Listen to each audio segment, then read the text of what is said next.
for sure, and they might not really vote for him. But he feels that their vote is not sufficient. I don't know what he's planning, but I think he's done the mathematics so well. Thank you. Well, okay, that's quite interesting.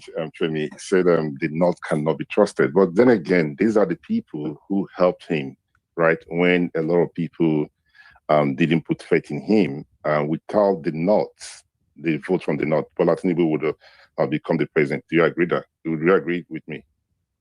Yes, yes, yes. Oh, sure, sure. The So, North did a lot to bring him on.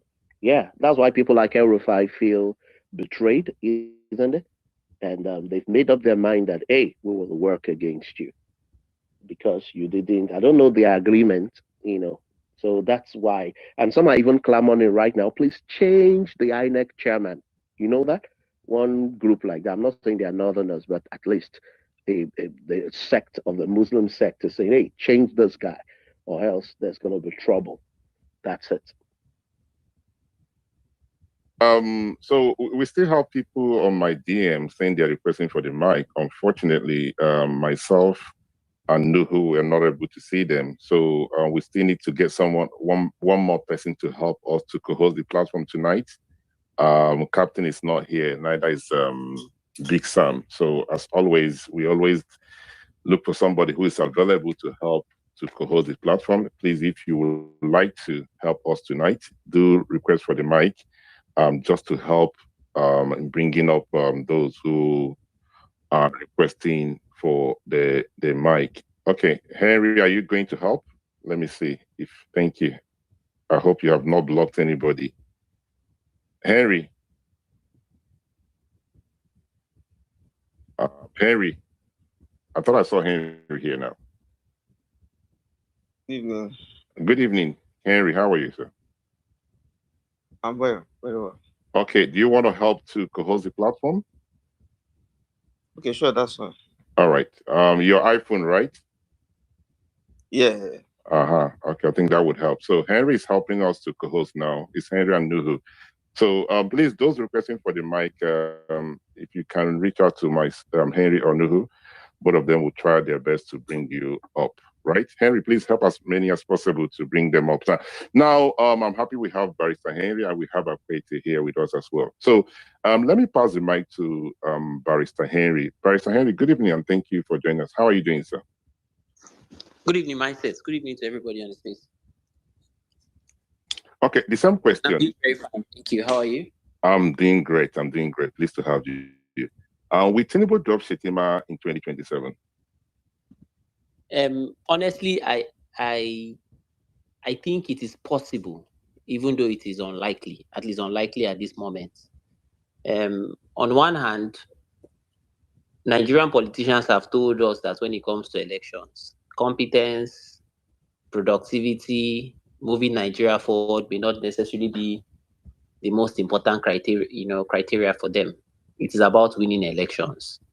And when Tinubu did the Muslim tickets, a number of Nigerians were not pleased with it, but it seemed like the ticket that could win, and indeed won the election at that point. So now going forward, Tinubu is also thinking perhaps his policies may not have benefited the North as he expected.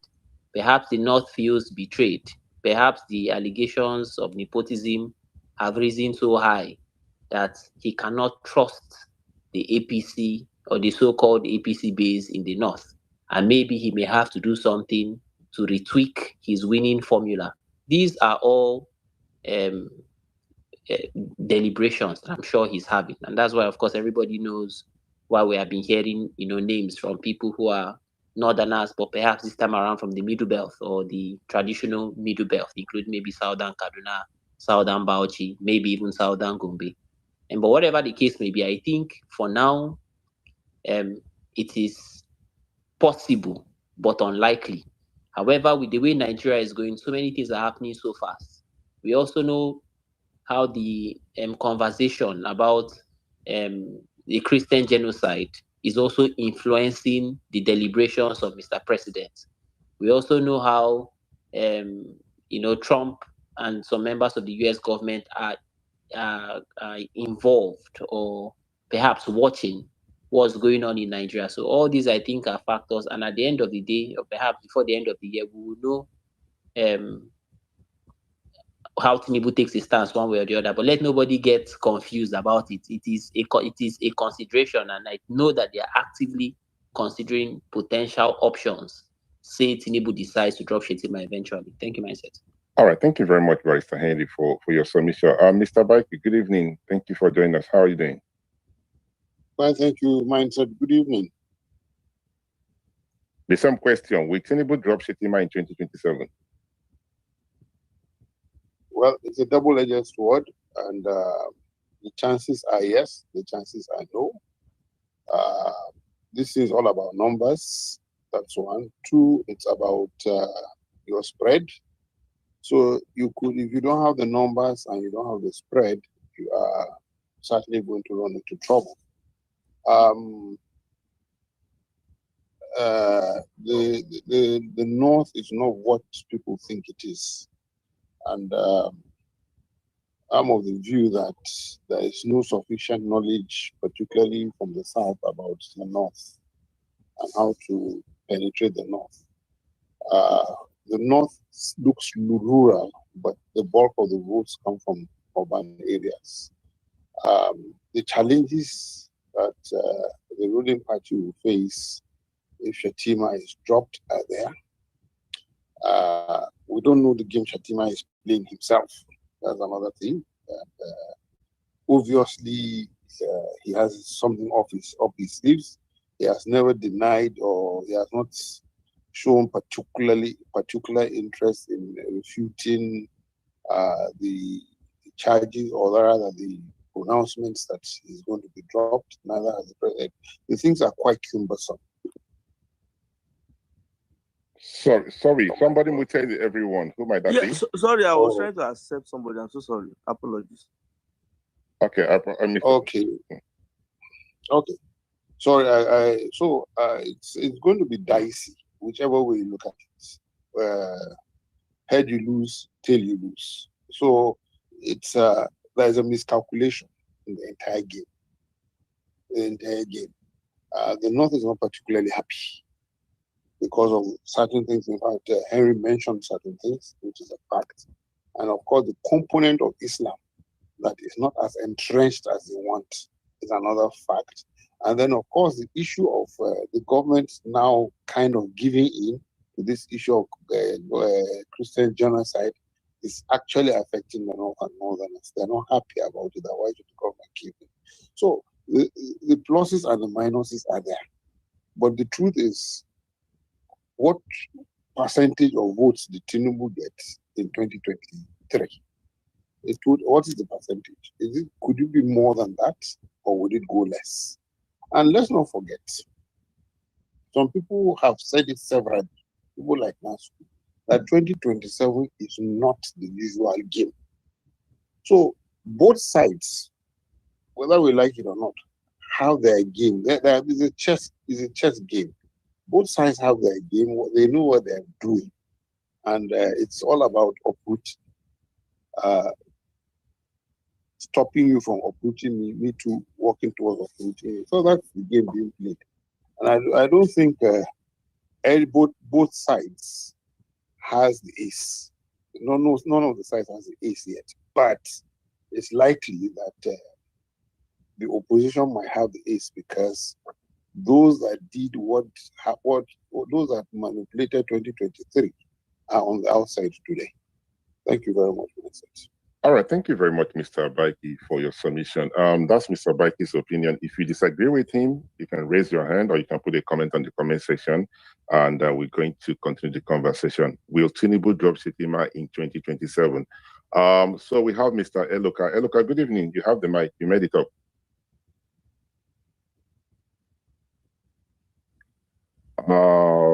Eloka 51. Yeah, sure. Hi, good evening. Good evening, sir. Okay. Thank you for picking me up. So now, do I think Tinubu will drop Shettima in 2027? The answer is yes. But do I think he will run with a Muslim ticket? The answer is also yes. Now, based on what I see, I mean, Shettima was I think the reason why Shettima was picked in 2023 was because of maybe they didn't want they wanted a transition where you see a Yoruba Muslim, technically a minority in that sense, and another minority. For whatever reason, that's why they picked Shettima, you know. But if you look at the calculations going into 2027, it's a different ball game. In 2023, Atiku won Shettima's state, I believe, Borno State. Yes, if I'm correct, he won that state. So, looking at the numbers, I am not sure Shettima is so much so of a political heavyweight, you know. But the Muslim ticket is a masterstroke. So Tinubu will run with a Muslim ticket. And if permutations are correct and Atiku clinches the ADC presidential ticket, then Shettima is of no value to him. That's the honest truth. Shettima is clearly of no value to Tinubu. Is the Muslim ticket value to Tinubu? Yes. But is Shettima as a vice presidential candidate of value to Tinubu? The answer is no. He's basically irrelevant. The guy running point in Tinubu's government, you can always look at it. It's New Ribadu. And interestingly, this new Minister of Defense he has appointed, the new Minister of Defense is running point for Tinubu on the Middle Belt Christian side. New Ribadu is actually running point. Shettima is basically left doing other things people would want to do. So you can see clearly that for Tinubu, or rather for Tinubu, dropping Shettima might be, it might even play into this Christian genocide, because people can come and say, oh, this man was part of they can tie him to Boko Haram, some kind of funny games. So if I was Tinubu, we would drop him. I'm sure of that. But Tinubu will drop him for another Muslim ticket, not for a Christian. Tinubu is not going to sacrifice political capital because some people are angry at a Muslim ticket. If I was Tinubu, you're going to look at your chances. If Tinubu picks a Christian ticket, he's going to lose. Unfortunately, I say it all the time, that if you give Islam its power in Nigeria, you can't take it back easily. So if Tinubu drops Shettima and picks a Christian, he will lose. What I'm saying clearly here today is Tinubu will drop Shettima. Shettima is of no value. He's not a Fulani. He's not Hausa. He's Kanuri. Worst part, Atiku won his states. I stand to be Atiku. I think Atiku won Borno State in 2023. Yeah, I remember. So, what's the value? He doesn't have a movement of his own. He doesn't energize people. And Tinubu will need he will need, aside rigging, he will need people to come out and vote for him. And so, Shettima is not that guy. Secondly, we all know that 2027, power is after 2031, power is supposed to return to the north. And if you were a Northerner, would you want someone like Shettima there? Not sure. But also, I think he's going to drop him. And what I know about Nigerian politics, once APC has come out and said that there's no intention to drop him, that's when I knew Shettima was going to. Once they deny something and bring it out, he's going to drop him. So he's going to drop him and pick another Muslim. I don't know. My money is on Nuru Badu.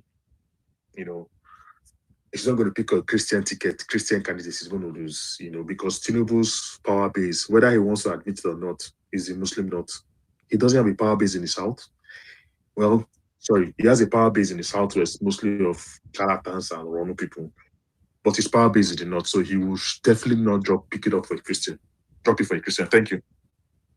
Well, thank you very much, Eloka, for your submission. Just to correct something, APC won Borno State, not PDP. There's a lot of things that happen in. Okay, APC won Borno State. Oh, sorry. Yes, sorry. Yes, the result that was coming out was that Atiku has won Borno. But what was the difference? I'm not on top of my head now. We'll go back and come and explain that. But what we started hearing is that PDP have won Borno State, but magic happened, right? And the rest they will say is history. But thank you very much for your wonderful submission. Please, if you disagree with him, raise your hand and tell him the reason you disagree with him. We are not going to do name callings. This is his own opinion, and we must respect his opinion. Mr. Yusuf, you have the mic.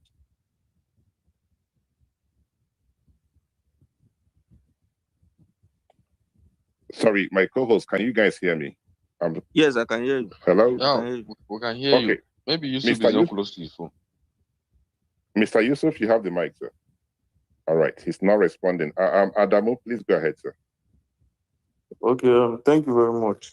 So I was here earlier, so I'll just continue from where I stopped. So, will Tinubu drop Shettima?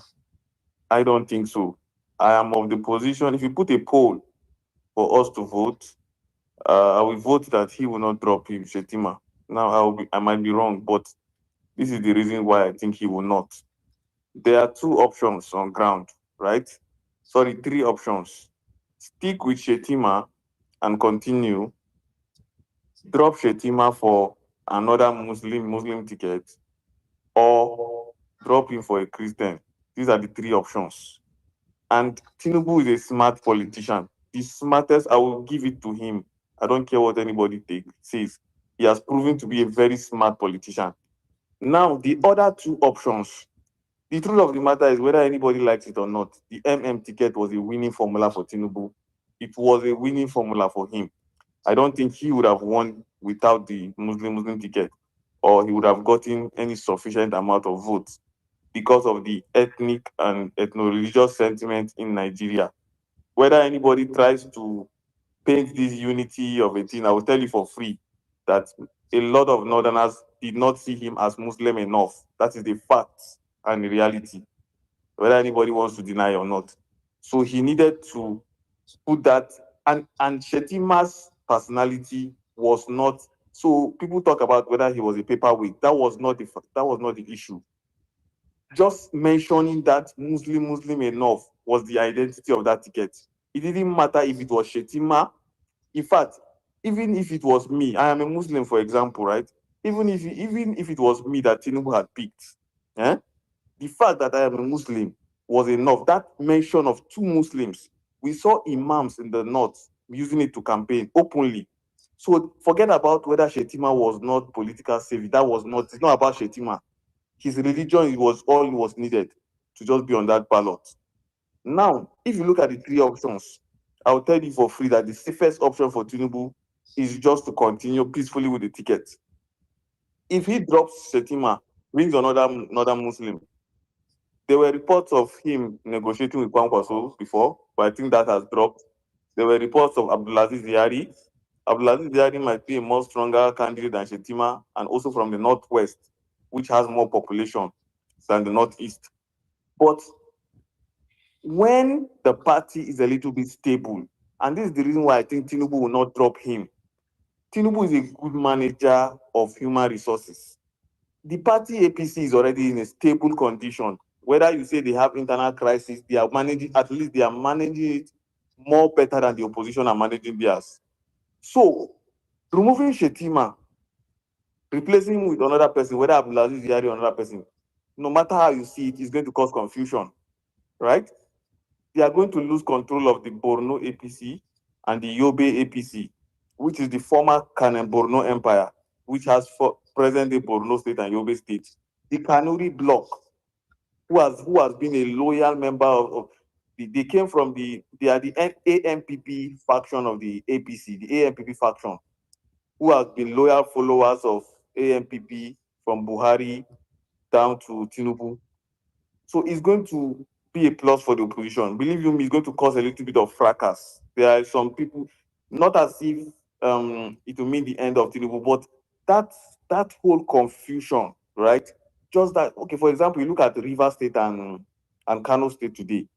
That whole confusion of some people being loyal to Kwankwaso, some people being loyal to Abba in Rivers State, some people being loyal to Wike, some people being loyal to Fubara. That is what is going to happen when he drops Shettima. So, and I think he's going to avoid that. Now, if he decides to replace him with a Christian, right, good and fine. But the problem here is with an ticket, where you have the most northern Christians is in the north central of the region. Whether I call it north central, whether I call it middle belt, it's left to you. But the funny thing is, Tinubu still managed to get the highest votes in that same region, running on an ticket. So I personally feel like he will feel like I didn't even need to put a Christian on the ballot for me to get Benue State. He came second in Plateau State, Kogi State. So, do you understand? So, he might not be ready to sacrifice the northern Muslim votes for a region that he already won in the last election, right? If you say he might be depending on the South, he might be depending on the South. He might not really trust the South enough because I even feel like what he mostly needs from the South is not to win the South. That's if he's getting the northern Muslim votes. Right, understand? So it is very tricky. So of the three options, the safest option for him is to maintain Shettima. I don't see enough pressure from the US to the extent of making him drop. I pray as an opposition, eh, I hope and I pray that he drops it and it causes that confusion in the party. This is my prayer. But knowing this man very well, he's a very smart politician. He will look at things and he will analyze. Will you rather, because do you know what it means for a sitting minister? If you ask most ministers questions, they will skip it. For a sitting minister, the minister of tourism, to openly come out, a sitting minister in government to say that the president will not drop the VP. If she drops him, he will lose. Do you know what do you know what that is? A minister that is employed is openly saying.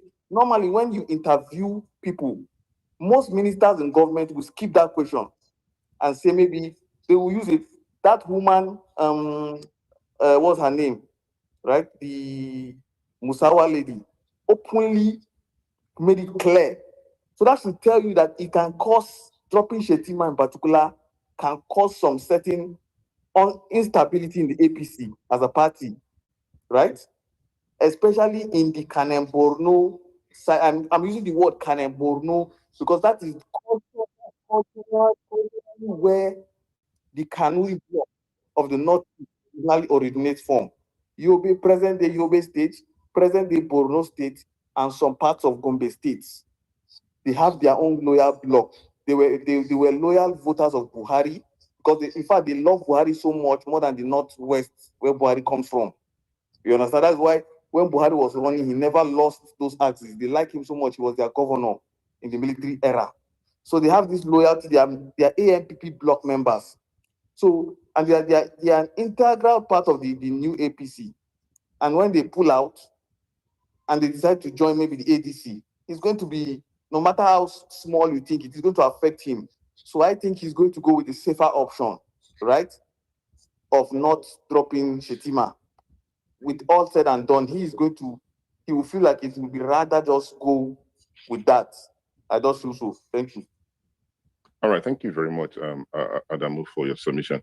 Now, you talked about the South, the Borno State, and the Kanuri. With respect to them, if indeed they love Shettima as we want us to believe that they love him, why did he struggle in Borno State? I mean, it is very clear to the blind that Atiku won Borno State, but magic happened, right? Even the likes of Peter Obi got a lot of numbers in Borno State, right? So, don't you think that Bola Tinubu will look at it this way? Okay, guy, hold on a minute. Even when you were there, I wasn't able to. There was no thing special about what you did for me in Borno State that you're from, right? Look at what this guy's got. It was just by this magic that happened that we were able to win Borno. So he might, politics is a game of numbers. He might want to look at it from that angle. But I would like to hear your thoughts on that as I pass the mic to Ayodele. Please do let me know when you're ready to speak. I can see Barrister Henry raising his hand. Barrister Henry, please go ahead, sir. Yeah, thank you, Mindset. Just some extra thoughts to what the last speaker was saying. I think that we like to say Tinubu is brave and Tinubu is bold and all that. So far, history tends to support that argument. But the real test of Tinubu's bravery would be if he drops Shettima.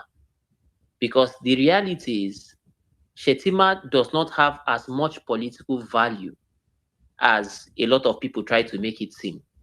You recall that, in fact, my position is that the only way Tinubu even has a chance in the next election is if he drops Shettima for a North Central, preferably a North Central Christian. And these are my reasons. Firstly, if Tinubu picks even a Northwesterner, the Northwest is going to punish Tinubu heavily. The Northwest is arguably the most politically advanced in terms of, the way they, go together homogeneously. They are more or less the most politically advanced group in Nigeria. No matter what you do to placate them, if they've made up their minds, they've made up their minds. Mind you, in the last election, when APC had all the powerful apparatus of government, even had Buhari sitting, Buhari from Castina, the APC had about 2.6 million votes from the Northwest. And Atiku Abubakar had 2.3 million votes. Even with Buhari, with the whole Buhari factor and the whole APC factor, the margin was very narrow. And I do not see anything changing in 2027. It looks to me that because of Tinubu's policies, the economy is not doing as well as they expected. Tinubu has not been able to meet up the security expectations of the Northwest. Even more importantly, there's that sense of, he has taken the government of Nigeria and he has put it inside Lagos State. So for these reasons, I do not see anything Tinubu can do to placate the Northwest. Whether he picks a Northwestern Muslim, they are going to punish him. Then if you come to the Northeast, and perhaps this is why, the results of the last election and our political experience becomes critical. If you come to the Northeast, while Tinubu won the Northeast in the last election, he won it with about 1.1. Sorry, I beg your pardon. Atiku won the Northeast in the last election. Atiku had about 1.7 million votes from the Northeastern region. Tinubu came second in that region. He had about 1.1 million votes. But this is where, for me, the permutation becomes important. Tinubu won the North Central with 1.7 million votes in the last election. That is to say that the votes Tinubu got from the North Central was more than the votes Tinubu got from Shettima's region. And if you put that now side by side with the fact that the North is no more as predictable as it was under the whole Buhari and, a more centralized structure of the APC under at least Buhari was a top tier northern leader and, had a lot of control of the APC structures in the North. But even at that, Tinubu narrowly won the Northwest and got votes in the Northeast that was even below what he got in the North Central. That being said, many of you will recall that even during the last, I think it was the last two APC caucus meeting in Northeast, even in the Northeast, people printed banner of Tinubu without Shettima, and they were more or less the message they were passing is that it was completely at the prerogative of Tinubu to pick his vice. These are Shettima's closest brothers. And the elections are so close. So for me, in all, I think what is more important is if Tinubu is brave enough and if he wants to even stand any chance at all in the next election, he has to pick a North Central Christian. Because whether he likes it or not, the Northwest is going to punish him. No matter how much he tries to placate them, they are going to punish him. And the Northeast, he can take it, Atiku is going to be on the ballot, whether it's under the ADC or under Atiku Democratic Party, whatever the case may be, Atiku is going to be on the ballot. And if Atiku is on the ballot, he's going to win the Northeast. Shettima there or not there. So whether any of them likes it in the APC, so long Atiku is on the ballot, he's going to win the Northeast. Probably even going to win the Northwest. But like I said, more importantly, if the votes Tinubu got from the North Central in 2023 is more than the votes he got from the Northeast, what then now becomes the political argument for retaining Shettima in a time when he has lost popularity? The Northwest is looking for the opportunity to punish him. The international community is looking at him and saying, well, all the talks about genocide and all that. So if there's really any opportunity for him to win, he has to drop Shettima. But then again, I just expect, I just look forward to seeing whether he's as brave as people tout him to be. Thank you, Mindset. All right, thank you very much, Barrister Henry. Mr. Viking, please do hold your thoughts for a minute. Let's pass the mic to Aya Dele. Aya, you have the mic. Good evening, sir.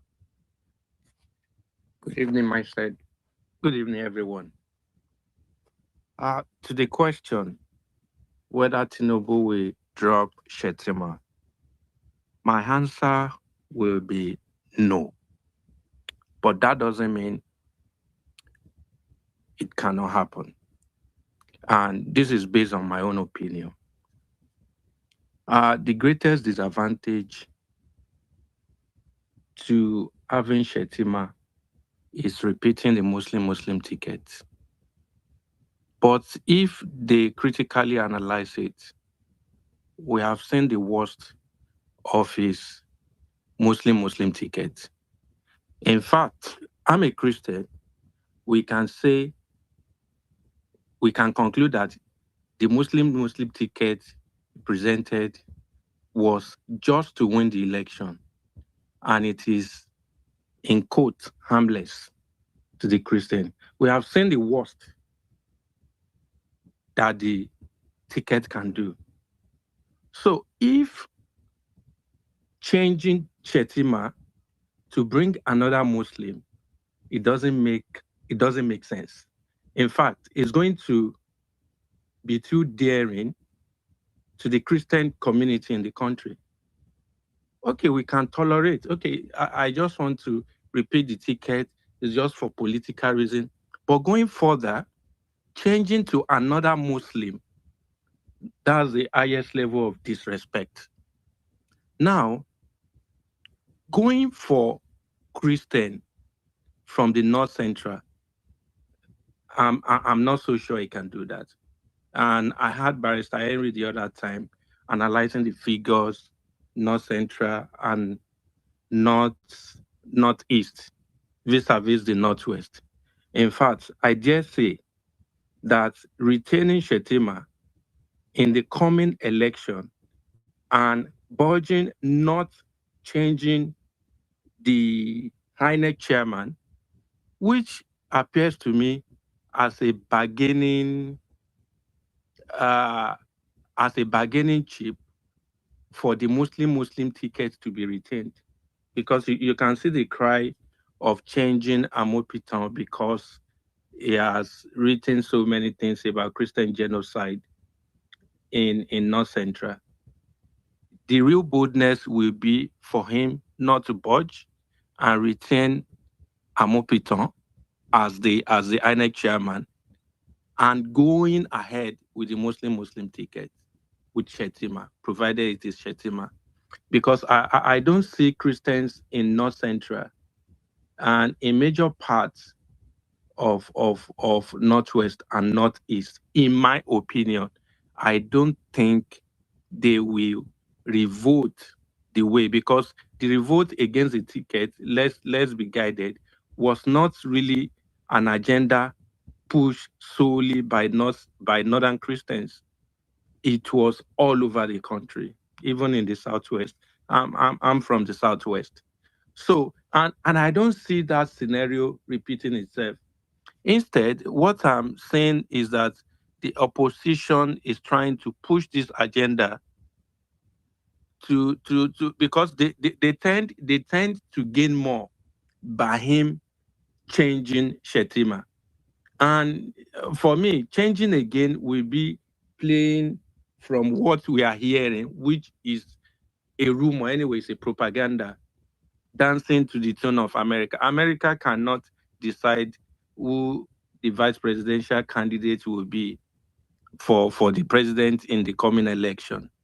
What they are concerned about is protecting everyone, including particularly Christian in the North Central. And the task before him is to ensure there's better security, there's better protection of lives of Christians all over the country, particularly in the North Central. If that is done, see, I think the deal is done. Anything to alter. However, if after primaries, Peter Obi emerges, for example, it can be a different ball game.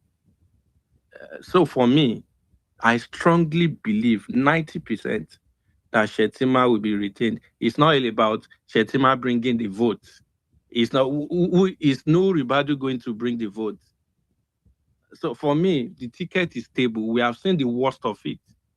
If insecurity can be nipped in the bud, if security improved drastically, if Christians are free to worship nationwide, the revolt is not the feelers I'm getting from friends and acquaintances that were vehemently against the Muslim ticket.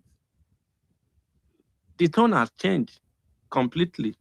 They care less. So I think it's going to be a winning formula retaining the ticket. Those are my views. Yeah. Thank you. Thank you very much, Ayo. You did say in the course of your submission that this is something that the opposition started, No, the opposition, the Minister for Tourism is not from the opposition. She's an APC member, right? So she went on Shehu's podcast and she said this thing. So how are you blaming the opposition? I'm coming back to you, sir. The APC chieftain that spoke on Arise TV is from the APC. They're asking a question about this ticket. So how are you blaming the opposition? Why are you blaming the opposition? Why are you blaming them? Can I respond? Please go ahead, sir. Yeah, I'm not blaming the opposition. I'm saying this agenda, to me, is being pushed by some opposition elements, and in particularly, they will gain more from substitution of Shettima. That's my view.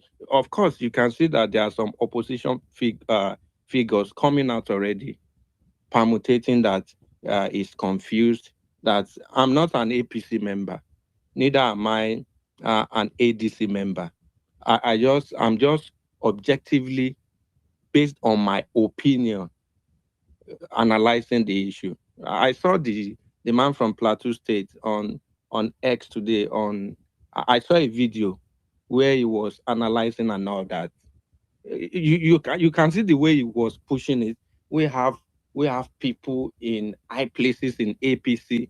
So in my view, they tend to gain more by substituting Shettima. And some people are trying to push the narrative, like in the list given to Tinubu, he has to change the ticket. I dare say America will not do that. Their interest is quite different. If they are protected, we know, even here on this platform, we are just saying that is to win election. So that's my opinion. Thank you. All right, thank you very much, Ayo. You're moving from the question I asked you. You said the propaganda, permit me to use the word propaganda, or you can correct me, is from the opposition. And the question is very simple. The lady who happens to be the Minister of Tourism is not from the opposition. She went on Shehu's podcast and started discussing why Shettima should not be removed. Why are you blaming the opposition? That have nothing to do with the opposition. This is an internal problem within the APC, right? All right. Let me pass the mic. Can I respond? Sorry, just to that. No. The thing is this, right? You're going to respond. You respond, then you will not answer the question. Then you go back to that question in one word. Okay, go ahead. In one word, Sheung asked the lady a question. It's not as if the lady came up with the topic. I listened to it myself. It's not as if the lady went on the podcast to discuss why Shettima shouldn't be replaced. Sheung asked, because before then there has been rumor all around. Sheung asked the lady the question and she responded and buttressed her answer with some other points. So is Shehu from the opposition now? So the lady is the journalist. Shehu is the journalist. So, Mr. Ayo, why are you blaming the opposition? A member of the political APC went on podcast. Can you kindly mute your mic, please? And the journalist asked her a question. She could have easily said, "I don't want to respond to this. Nobody's going to slap her," right? She responded by saying that removing Shettima is not right, and now you're trying to say it's the opposition. Anyway, I will leave it at that because it appears you and I will continue to go run the block with this whole thing. Mr. Bike, you have the mic. Thank you very much, Mindset. I think come 2027, there are one or two things at play. Overrating the ruling party, they are highly overrated, and the persons who are seen as master planners, master players. There is once you overrate a situation or a people, you end up creating a problem for yourself, because Even those that it's like soccer. How many times has Brazil gone to the pitch being overrated and they crash? How many times? It's the same thing. And then the same ruling party is underrating Nigerians. These are the two things at play. Nigerians are at a position. Look, it's not going to be as per 2023. No. In 2023, Nigerians knew who they voted for. Nigerians put their hopes in the courts. The cases that went to court were not cases that were, the argument shouldn't have lasted that long because they were clear cases. So it has been shown that from 2023, throughout the court hearings, from appeal to Supreme, that Nigerians have been taken for granted. Nigerians will not allow themselves to be taken for granted come 2027. There are 1,001 ways to kill a dog. So people are waiting. People are waiting. From the campaigns, the body language of Nigerians will begin to show. Well, buy whatever, what do you call it, voters card from Nigerians. 2027 is not going to be a child's play. Nigerians have been disappointed by the courts. Nigerians have been disappointed by the system. Nigerians are going to take control of the system of 2027. It's either midway to stop elections or may God help us. Thank you very much. Okay, thank you very much, Mr. Baiki. I do understand where you're coming from. It would appear people are overrating this particular individual, but you can understand why a lot of people do not take Bola Ahmed Tinubu for granted, because I believe you know this already. He's somebody who a lot of people believe wouldn't go, there's no way he would get that APC ticket, right? And he figured it out for himself with the help of others, and he got that ticket. Even when people looked at it and said he's not going to, even with the tickets, he wasn't going to be declared. A lot of people will say they rigged him in. At the end of the day, he's the president of Nigeria. INEC did not say the rigged president of Nigeria. They said the person that won the election. So hence, a lot of people are saying he's very, very intelligent in terms of his way to play his politics, right? So it's not that people are overrating him. It's just that what he has done in the past and how he's able to figure things out for himself. You raise your hand if you want to respond. Please go ahead. Yes, you see, what I mean by overrating, it's not him alone. Look, the general situation in the country is Nigerians are betrayed. They feel betrayed. Muslim ticket or not, things are not going to be the same. Whoever you pick another minority is not going to be the same. I'm a northern, I'm a minority. We're happy certain things are happening. We're happy that a university has been given for the first time. A federal medical center has been given, and so on and so forth. Example, how many votes will come from that? How many? Then you go to Borno, how many votes will come on this? So the largest concentration of northern minorities is in the northeast. Borno, Adamawa, Taraba, Gombe, Bauchi. That is where they have the majority. But you can see, even in terms of being governors, we are not able to get there. We are not. So we shouldn't think it's not going to be a tea party.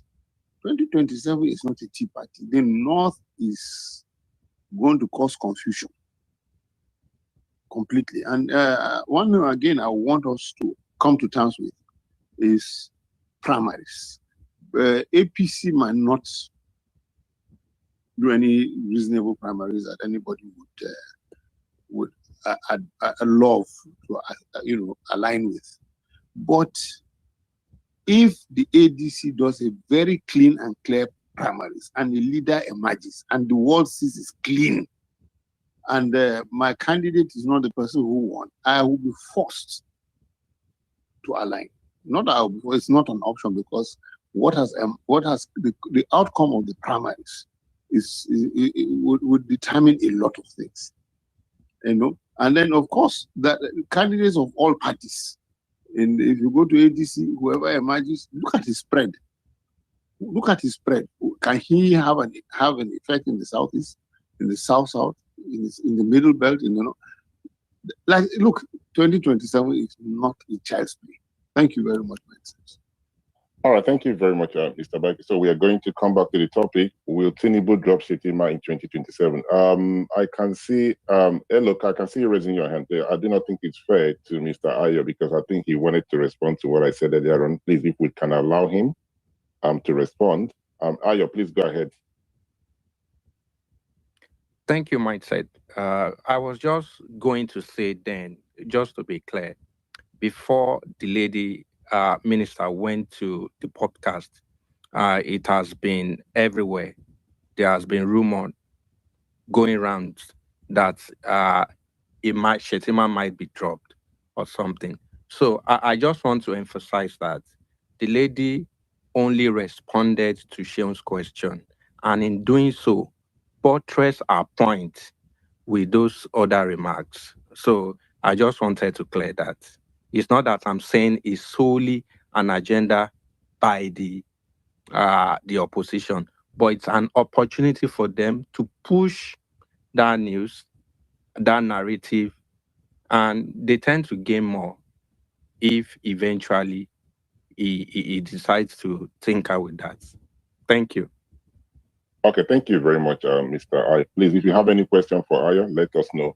I'm going to hear from my co-host, Mr. Nuhu. If it's a contribution, you have to wait. If it's something that I need to know, you let me know. Is there something I need to? No, it's fine. It's fine. Just a contribution. I think people are. All right. Okay. As a co-host, you have to wait. So, all right. Thank you very much. Let's try once more. Eloka, please go ahead, then I'll come back to you soon. Okay, thank you. So I wanted to make 3 points. First point, I think someone spoke about Tinubu choosing the Northern Christian. He doesn't need to choose a Northern Christian because clearly he won the middle belt. So I think that it's not a dice he'll be willing to throw. There's no point doing that. Why do I need to choose a Northern Christian when I won the middle belt? As to the point of him not being Shettima being, and I agree with him, Shettima is a political lightweight, which is why I think he would drop him. Because if clearly the Northwest is really angry with Tinubu, I don't see any other way he can pacify them aside speaking someone from the Northwest, checkmating their anger. But there's always something I always want to remind people. In 2023, Tinubu did not win this election with 50% of the votes. He won with 37%.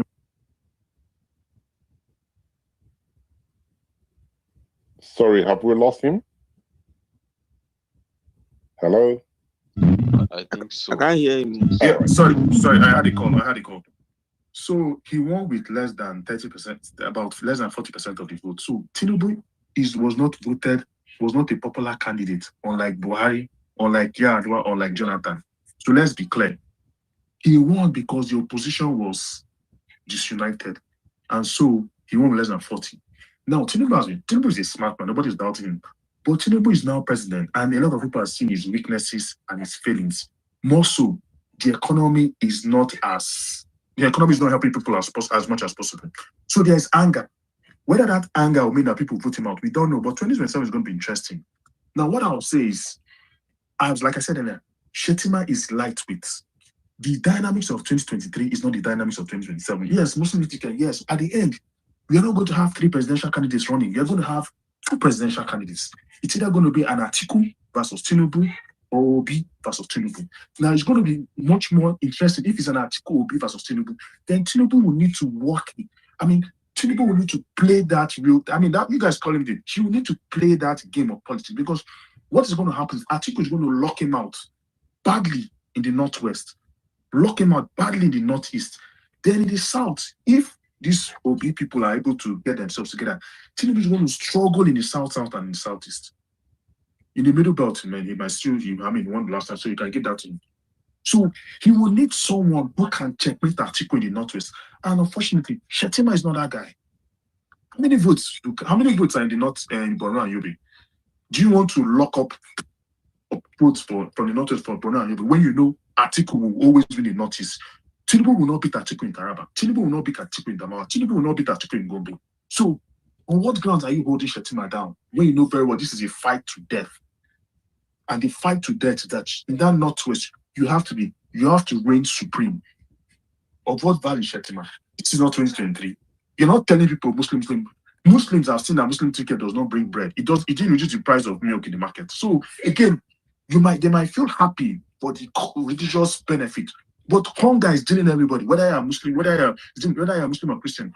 So if ADC primaries happens and truly Atiku wins the ticket, and for whatever it is, it's going to be an Atiku B ticket. Oh boy, that the next day Tinubu will drop Shettima with immediate alacrity. Thank you. He'll pick a Muslim, but it won't be Shettima.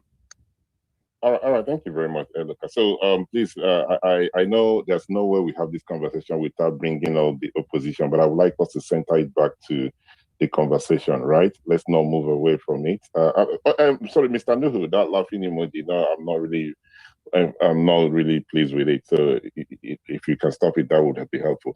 So let's continue on the topic, right? Before we turn the spaces about who gets the ticket. There are a lot of things going on the timeline. I do not think I have the time to focus on such. Mr. Yusuf, you're back. Please go ahead, sir. Yeah, good evening, Mindset, and everybody on the space. Am I audible? Good evening, sir. Yeah, thank you for having me. I think I came up, then I dropped again. I'll be specific. Will Tinubu drop Shettima in 2027? I would say yes, based on Tinubu's antecedents as a governor of Lagos State. I think one of the speakers said, I think he dropped his deputy, is it one or twice, as a governor when he was rerunning. So I think he can do the same thing. And when you look at it from the numbers again, Tinubu being a master strategist, I think he will look at the numbers because Mindset, I saw you discussing the results of Borno with one of the speakers, whether it was APC that won or PDP. But guess what? Peter Obi's vote in Kaduna is more than Tinubu's vote in Borno. I think I'm right with that. The numbers PO pulled, the numbers the Labour Party pulled in Kaduna was even more than the numbers that the president pulled in the state of the deputy, the vice president. So you can see those numbers are not encouraging at all. And again, Tinubu won that ticket won the Southwest, the Northwest, and the North Central. That's how Tinubu became president. Tinubu lost the South. Peter Obi won the South, and so he won the North. So he won 2 regions in the North and one region in the South. So looking at those numbers, one would just look at, the master strategies, we look at other numbers, and he will look at the numbers that Shettima brought to the table in the last election, and maybe on that premise, he might drop Shettima. But for me, Mindset, dropping Shettima for another Muslim doesn't make any sense to me. But people can look at it from that perspective. If he drops Shettima and he picks a Christian from North Central, like somebody proposed, I think that would be a more balanced ticket. Although I'm speaking for the opposition, I don't know. I would prefer him to make the mistake that will make me come back to power because I don't like what's going on. I don't like the fact that my laws got gazetted, regazetted. I don't like that fact. I don't know. I don't understand what's going on. So for me, whether he changed Shettima or not, like I told you, he's going to change it. But whether he changed Shettima to a Christian or to another Muslim, I'm looking at my own part as an opposition. How will I flog that ticket? But definitely, if you look at the antecedents of Tinubu, you will see that Shettima might be dropped. I might be very wrong. He might still retain Shettima and still move on. But that would be like a political suicide. If you look at what the opposition is bringing, to run against him, he might decide to change. But I don't know. These politicians can change overnight. And I think Tinubu knows how to talk to his people because I remember when they dropped Ganduje as the chairman of the party, it was very cool, a round table, there was no plenty problem. So maybe if he can get Shettima into that, Shettima can peacefully, drop and all that. But in my opinion, looking at the numbers that they got from the Northeast the last time and looking at, the regions that are going to be running for the elections in 2027, Shettima might be dropped. But if it's not dropped, I will not be surprised, Mindset. Thank you. I eat my mic. Thank you very much. Thank you very much, Mr. Yusuf, for your wonderful submission. Please, if you disagree with Mr. Yusuf, please do let us know why you disagree with him. As always, we are not going to condone any name calling. This is his own opinion. And on that note, I would pass the mic to Engineer. Engineer, you have the mic. Will Tinubu drop Shettima in 2027? All right. Good evening, mindset, and good evening, Nigerians. All right. My take is Tinubu may or may not, but for me, the consequences of him dropping Shettima may be big for him because looking at it, if he drops Shettima, I feel they not receive it as a betrayal, especially particularly Sorry, Borno is it from my and. end? Can you guys hear engineer? Can you hear me? Yeah, we can hear Can him. anyone hear him? Yeah, we can hear him loud and clear. Yes. You guys can hear. Somebody's mic is on. No, can you please mute your mic, sir? All right, so we lost engineer and we've lost Adamu. Ariwa, thank you for joining us. The topic, the conversation is around, the something we started this morning. As I've made a promise that I would continue the conversation this evening. So, have you changed your mind? Do you think Tinubu will drop Shettima in 2027? Good evening, mindset, and good evening to everyone on the platform. You see, the idea of Shettima coming into place in the first instance was very strategic, and it wasn't necessarily because of the weight he could put in terms of vote, but he fits the profile of the kind of vice president that Bola Ahmed Tinubu needs, and some very important people in northern Nigeria. His ambition is not that open. He wasn't really a politician at the beginning of his career. He just joined politics. He has a life outside politics. Let me put it that way, rather. So he could easily be tamed, and he's going to play by the books. He will just do as they told him, and that's exactly one of the major reasons why he was handpicked.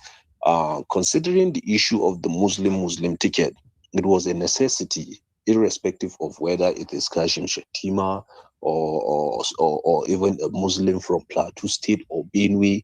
All they needed was that Muslim ticket. They to campaign and galvanize for that vote because that was what they were targeting.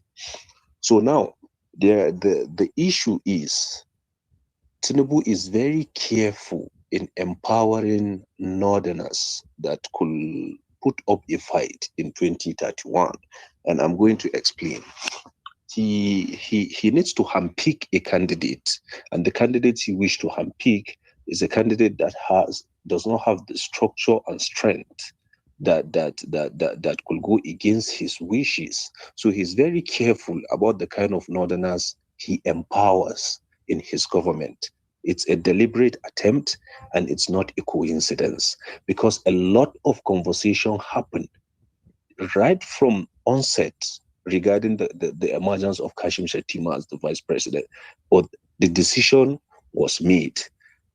It came down to ministers. It was the same thing. Even down to the National Security Advisor, it was the same thing.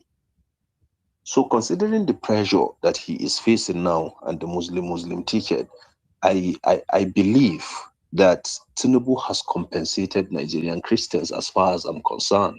If you look at it from if I look at it from my own perspective, because it's no coincidence that he was deliberate in appointing a whole lot of northern Muslims into strategic offices.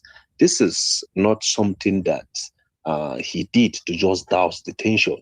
This is something he is doing so that when the Muslim ticket is coming back for the second time, the idea or the conversation surrounding the marginalization of Christians, I think he can point to a whole lot of strategic places where Christians are in power, like even the INEC. A Christian is conducting the election. It's all for issue, but he knows better that as far as northern Nigeria is concerned, the Muslim ticket is the only thing, because he has failed in terms of competence, he has failed in terms of delivering good leadership, he has failed in so many aspects. So he will have to exploit ways and strategies now that are criminal Let me just put it this way, because this is how he approaches things, through the back door. And the only way he can achieve that is if he maintains this Muslim ticket. Because nobody in Northern, I put out a tweet earlier, so many people misquoted it.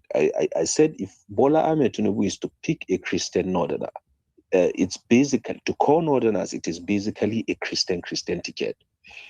And people came and said, are you saying that he's not, Bola Tinubu is not Muslim enough? No, that is not the conversation here. What the voters, the people he is targeting, that's the core Northerners that are supposed to vote, don't trust him that much, even as a Muslim. What they understand is a Muslim who speaks his Hausa fluently, who speaks his Kanuri fluently, who speaks his Fulani fluently, who they can familiarize with.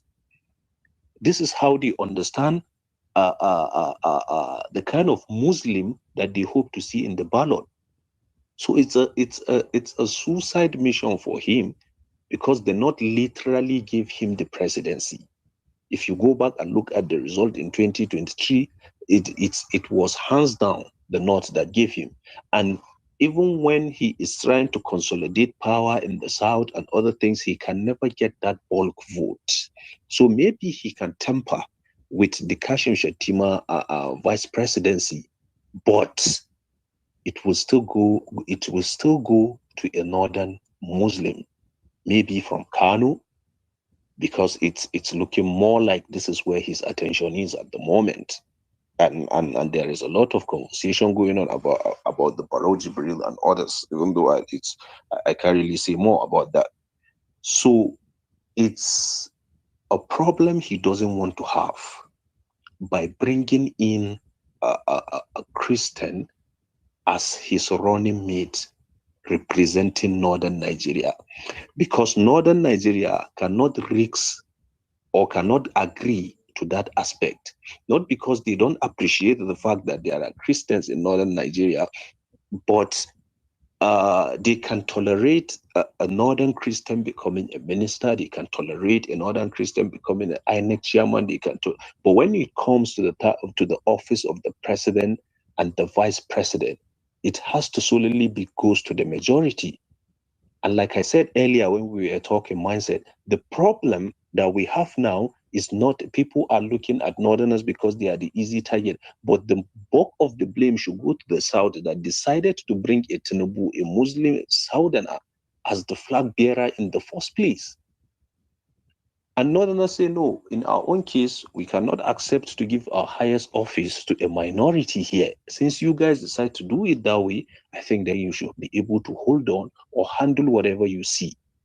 So it's easy, because they brought Tinubu from the South, which is a Christian-dominated region, and it's supposed to be a Christian Southerner in the first place. This is why we're here. But it's certain that when the tickets come to the North, we all know where it's going. So it's not the issue of bias or marginalizing. It's simple politics, and people want to get the full dividends of democracy. They want to enjoy it to the fullest. So when it comes to their region, the majority always carries the vote. This is simple interpretation of democracy. I yield myself. All right, thank you very much. Please do stay with us. I do have some questions for you. Mr. Bike, you raise your hand. Please go ahead. I'll come back to you, Luca. Thank you very much, Mindset. I've listened to Ariwa carefully.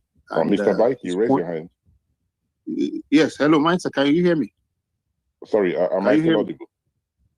Yes, I can hear you. I can hear you. Okay, Bike. Hello. Bike, can anyone hear Bike?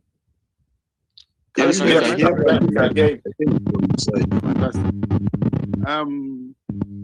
Ariwa made very, very valid points. Those of us that are Northerners, House of Fulani Kanuri, that are non-Muslims, we deal the relationship between we and our Muslim neighbors is just that of mutual respect. They respect us in our own rights, and we respect them in their own rights. But there's one thing you don't do to a Northerner. Don't don't take him for granted. And I think generally, what the North tends to see is Tinubu has taken the North for granted. And whether he changes Shettima or not, is going to be a difficult nut for him to crack. And that's in a nutshell, what is going to occur. It's not the usual 2027. Or you don't do certain things and get away with it. A northerner has said it severally. What Musawa said is true. So if Nasrullah has said it that 2027 is not going to get it. He's talking. No northerner has come out. No Ganduje. Nobody has come out to criticize and lie and call Nasrullah to order that. You shouldn't say so. It's going to be a tough one. And in fact, rigging is going to be impossible. If you come to do ballot box nation, I assure you'll be massacred. I assure whoever. So it's I've said it. I have a lot of relations in the Southerners. My wife is Southerner, but the truth is the South does not understand the North. We don't know the North. Thank you very much, Mindset. I yield.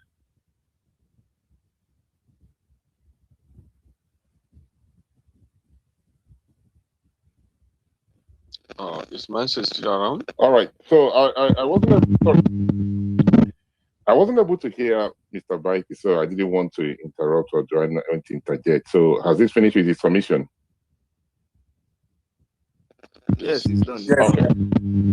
Just to say, I didn't hear anything that he said, but I hope that since every other person were able to hear him, that's okay. We'll continue. Eloka, please go ahead. You have the mic. Hopefully I'm able to hear you.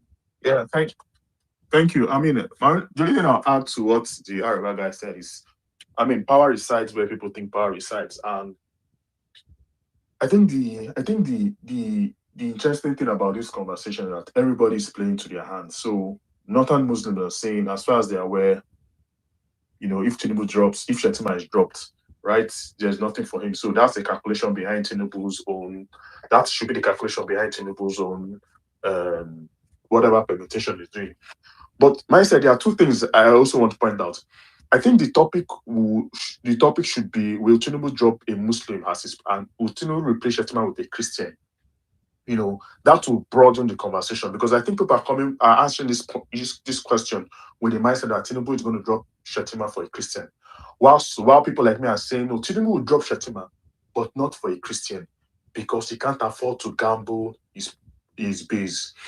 Now, if you go back to 2023 election, yeah, Tinubu won the Northwest, but you would see, if you look at the numbers, if you drill down the numbers well, you will see clearly that there was a lot of compensation on the Northwest from Kano State.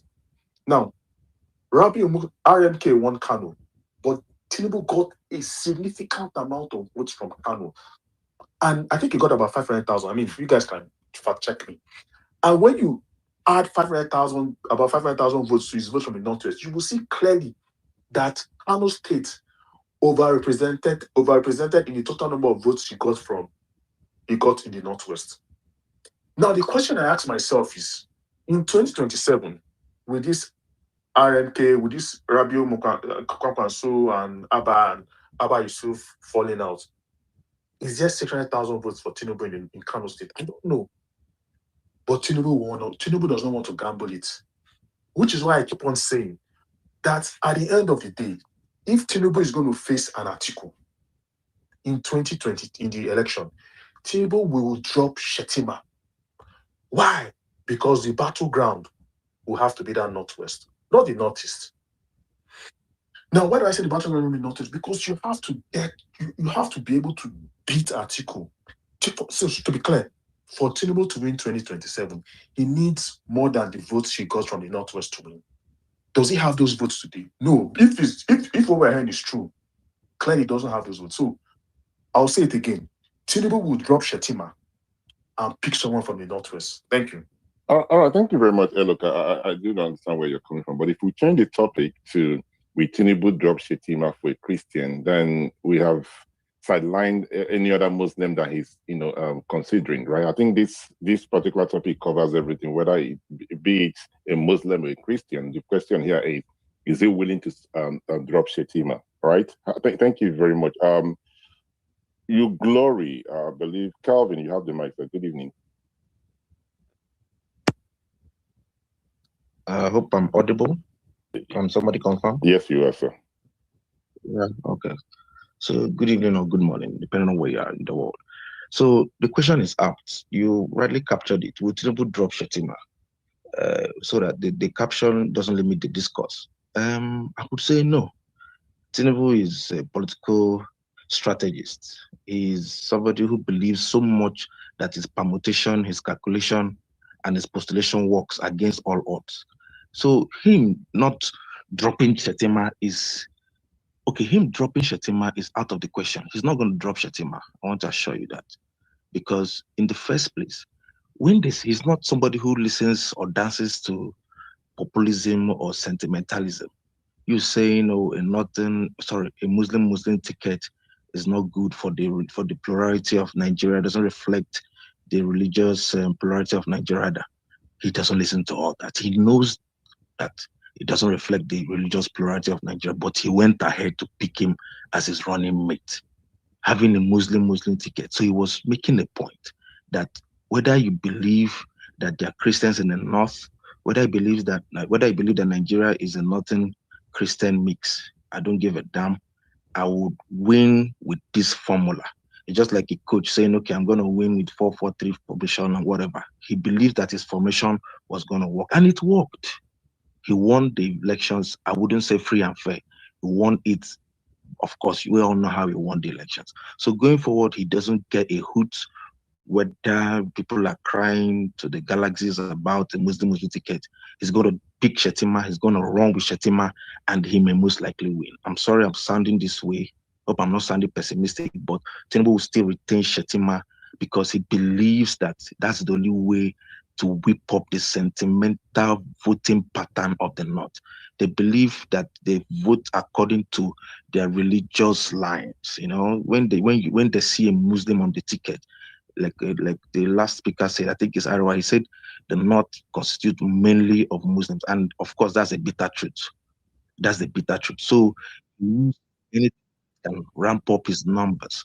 If not, it constitutes mainly of Muslims, and they're the majority, and the sentiment is tilting towards Shettima, except tomorrow, or as we edge towards the elections, the Northern Bloc or the Northern elites, or what I would call the Northern leaders of thought, just sit down and say, okay, we are interested in producing the next VP from the Muslim divide, but please, for now, for A, B, C reasons, there are power blocks, of course, we know that in the North.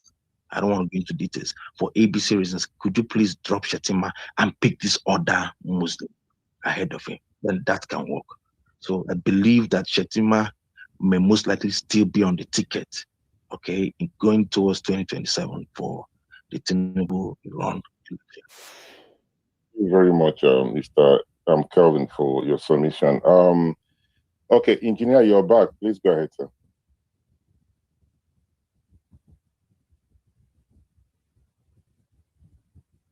Engineer, you have the mic, sir.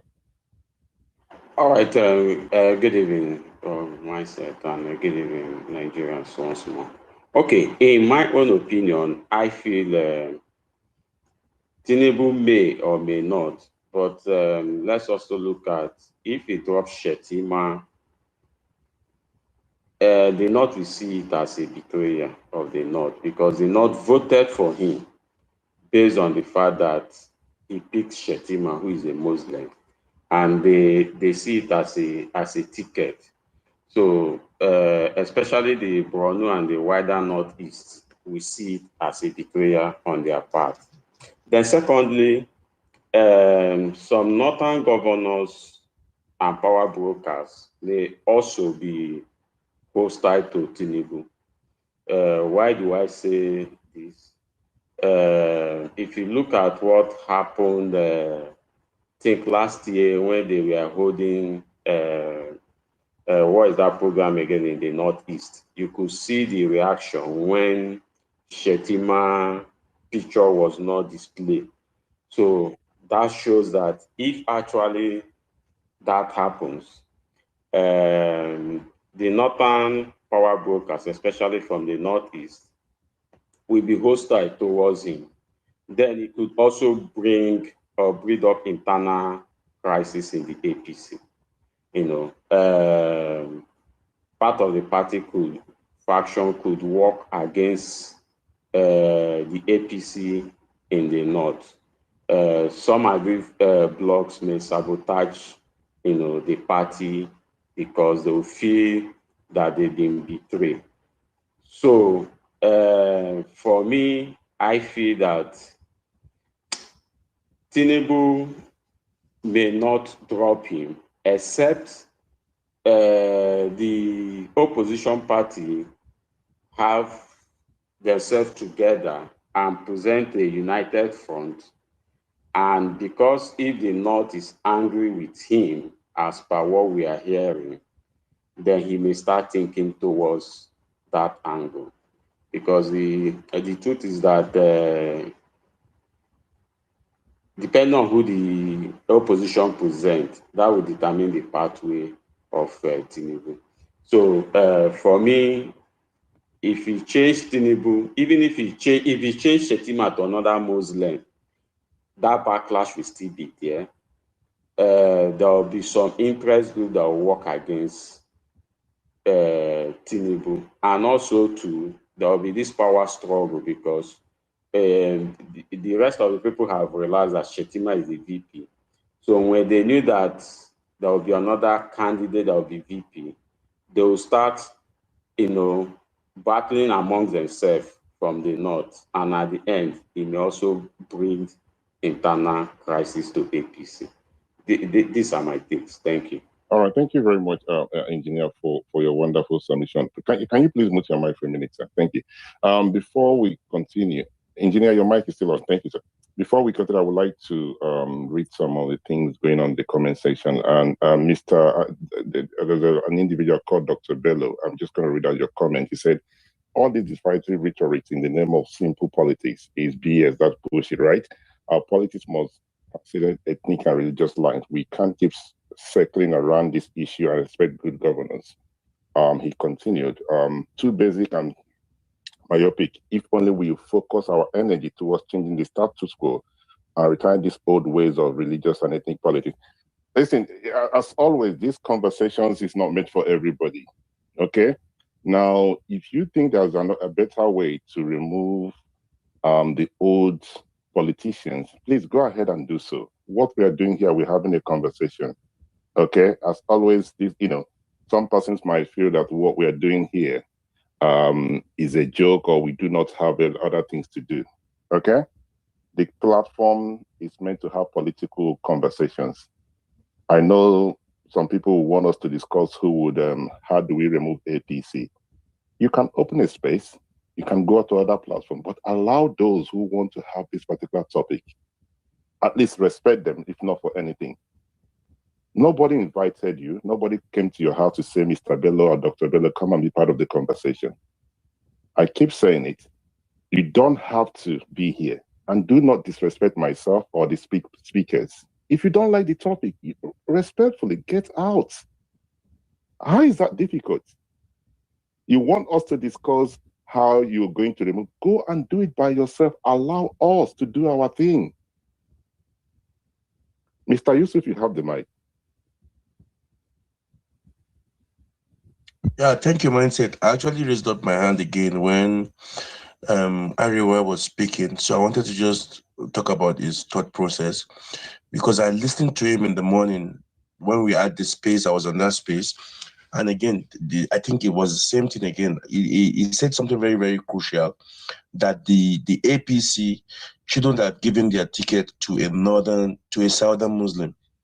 That's what I'm trying to paraphrase now. So I'm looking at how dangerous this can be to prospective people that want to be presidents that are Muslims from the south, and prospective people that want to be presidents that are Christians in the north. So I think if this is the way we want to go politically, it's going to be dangerous, Maybe not now, maybe not 2031, maybe not 2034 or 2039. But I feel if people's religion will now be one of the things, one of the caveats that will make them, for them to contest for presidency from their own region. I don't think that's good for our democracy. I might be very wrong. But I wanted to just put the question to Ariwa. What do you feel? Are you saying that moving forward, anytime the presidency goes to the north, to the south, it should be a Christian? Is that your conclusion? That's my question. Thank you, Mindset. Okay, Ariwa, do you want to respond to the question from Mr. Yusuf? Yes, Mindset, I would like to respond to the question. Please go ahead, but be very mindful of time as well. Okay, you see, there's something people fail to understand about Nigerian politics. There are certain level that our politics in Nigeria is not there yet. You know, this is why we still have conversation about zoning, about religion, and about tribe. You know, when you go to places that their democracy have crossed 100, 150 years, they are not having this conversation. You just deal with your policies and what you have to offer. So maybe in the nearest future, of course, when our democracy have grown to a certain level, or people have become enlightened to a certain level, or we have an entirely new generation of people in the country that does not think across such lines, then of course it's a reality that anybody from anywhere can become the president, irrespective of your religion, tribe, or what you view. But for now, we are speaking reality on ground, because when you're dealing with politics, your first mistake is to apply emotions. Then you've already lost the plot. The reality now is simple. If the presidency is coming to northern Nigeria, the only acceptable candidate will be a northern Muslim, because Muslims are the majority in northern Nigeria. And if the presidency is going to the south, it's our own assumption over here in the north that it automatically translates to a Christian candidate coming in. So this is where we are now, and that is what I'm seeing. Okay, so if I may come in here, I think when we talk about the north, a lot of people always have this thing that all northerners are Muslim. There are a lot of Christians in the north, right? So to balance this thing up, wouldn't it be a good thing to, if for any reason in the north, as you guys have agreed that you're all northerners, if there's somebody who is a Christian in the north who has what it takes to move this great country forward. I mean, Ira, you're not saying that because in your own word that they do not have the numbers, once you guys are not going to vote for that person because they don't have the numbers. You see, mindset, Nigerian politicians have mastered the act of manipulation and weaponizing anything at their disposal to win election. Now, let me give you an instance. The APC now might decide to be morally correct, or to appear morally right and say, okay, you know what, we've come to a certain level. We are going to give a northern Christian the presidential ticket of the APC. The next thing you know, the PDP will go and pick another Muslim and start campaigning against the candidate of the APC and saying he's not Muslim, he's not this, he's coming to do this, he's coming to do that. So the APC cannot take these chances, because obviously Muslims are the majority in northern Nigeria. So it's all about narration. This is what Nigerian politics has been about for a very long period of time now. So the simple narration here is, when, like Mr. Bagi clearly stated, and I like how he put it, the northern person, the northerner, hates when you take him for granted, or when you try to play with his intelligence. So it's not the issue of not having Christians in North, but the majority of northerners are Muslims, and so long as election is determined by the majority, they will always have a say, or have their own biases in who emerges. Yeah, I think you're missing my point. I'm not saying they shouldn't have a say. My point here is, they will have a say because they're northerners, right? But the thing here is, if you look around and within both the Christian and the North. You find somebody from the Christian, who happens to be a Northerner. Is there anything wrong if the majority who happens to be Muslims in the North back that Christian? Because in your own words, you have the numbers. Is there anything wrong in saying, let's back this Christian, okay, for the simple reason that he has what it takes? Is there anything wrong? I just wanted you to educate me. Is there anything wrong in doing so? No, there's not anything particularly wrong in doing that. But the reason why such will not happen, mindset, is because there is a gap. It is way deeper than a lot of people see. And this gap boils down to enlightenment, to education, to what have you. When you look at Nigerian politics and how it's been going for decades now, competency, manifesto, what you have to offer in terms of policy or your track record, it's always secondary. It's not really, if that was what was in consideration in Nigerian politics, we won't even have Tinubu as a president. With all, even if all the things against him are just mere accusation, he should not be anywhere near the presidency. So it's not even an issue of competence or somebody that is good or somebody that can do it that we are currently dealing with in Nigeria. It's a politics of narration, bias, interest, and that is just what we are dealing with. So until we can bridge that gap where people will start asking candidates the right questions instead of what I'll benefit from you, then we can be able to tell that, okay, this guy is a Northern Christian, but yes, of course, he's the preferred candidate. But the kind of politics we are playing now in Nigeria, your competence, we telling people we are competent will not even sell. It's not even a conversation. How can you even explain that to people who have made religion and other things their means of livelihood, that this is all they know? So you can't explain it to them to understand. You can't come down to their level and explain it to them. So it's all about the gap that we have in our democracy. This is the problem that we're facing, myself. All right, thank you very much. So, sorry, Mr. Bike, I can see you raise your hand. Can you permit me for a few minutes, if that's okay with you? I wanted to ask another question. Now, mistakes have been made a few months back, few years back, and everything. Now we have an opportunity to correct that mistake, right? Because in your own words, these things, we cannot just correct it at that point because a lot of people are focusing on religion and anything. I might not be able to reach to, across these people, but you are able to do so. Now, if you have that opportunity, which I believe you have, to educate people to say, listen, it's not about religion anymore.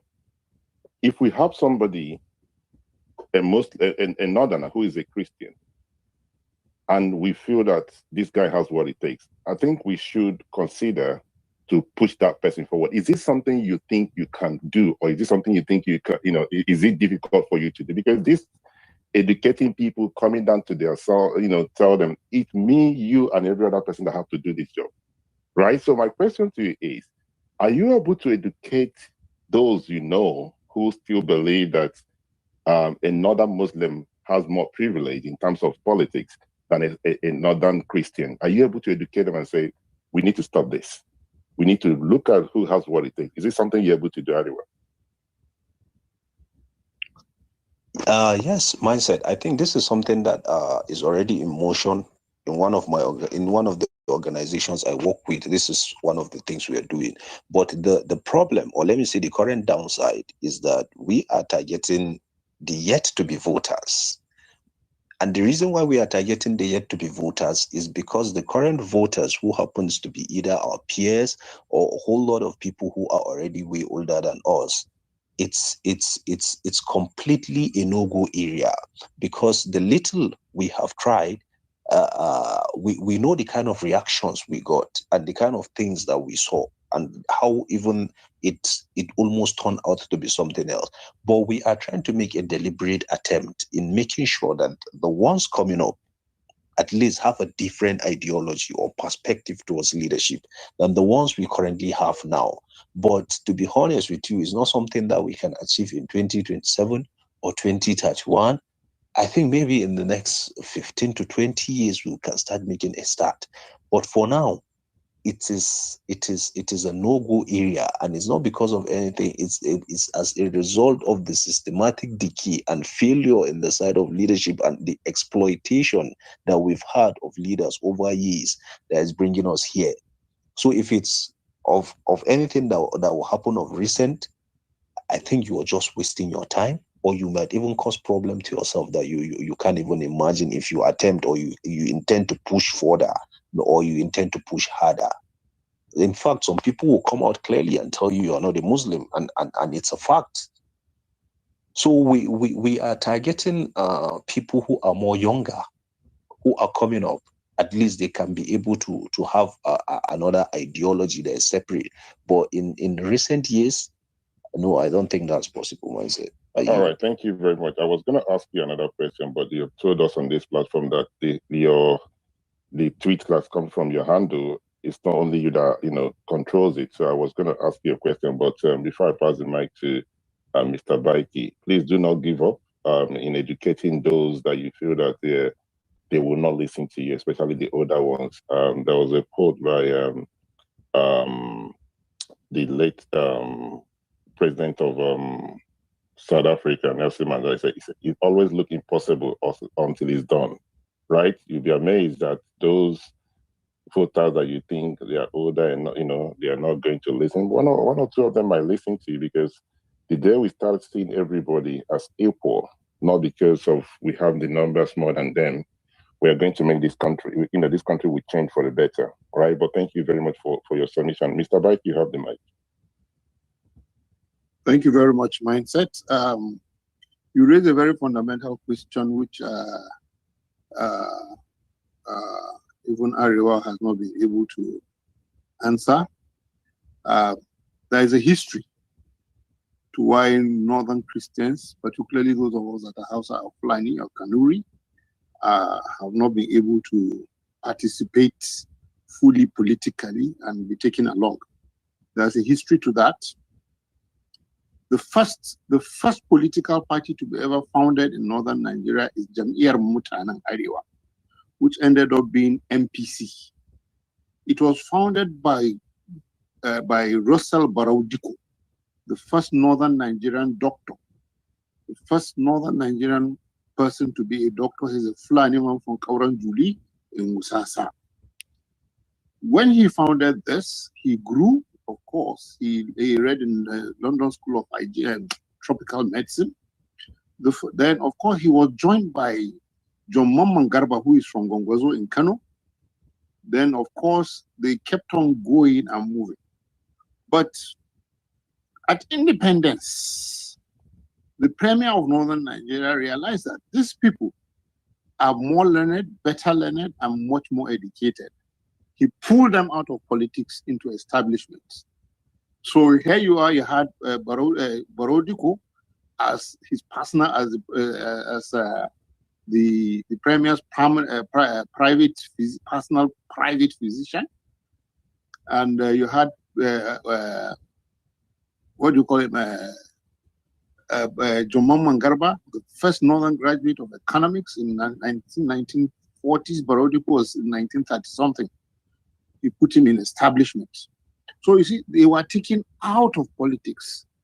People like Shagari with grade 2, Aminu Kanu, Metama Suli, who are all contemporaries with this person, but did not go beyond teachers' training, remained in politics.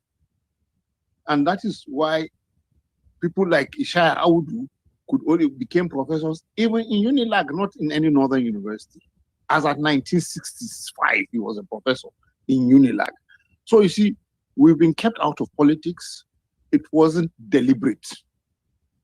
But unfortunately, the cream of northerners that came up and who have actually fizzled out equally did not understand what the Southerners really wanted to achieve for the North. They didn't understand it. And of course, they created more walls for Northern Christians that we couldn't have a voice any longer. So it's a historical thing that if Arewa does some background work, you see it.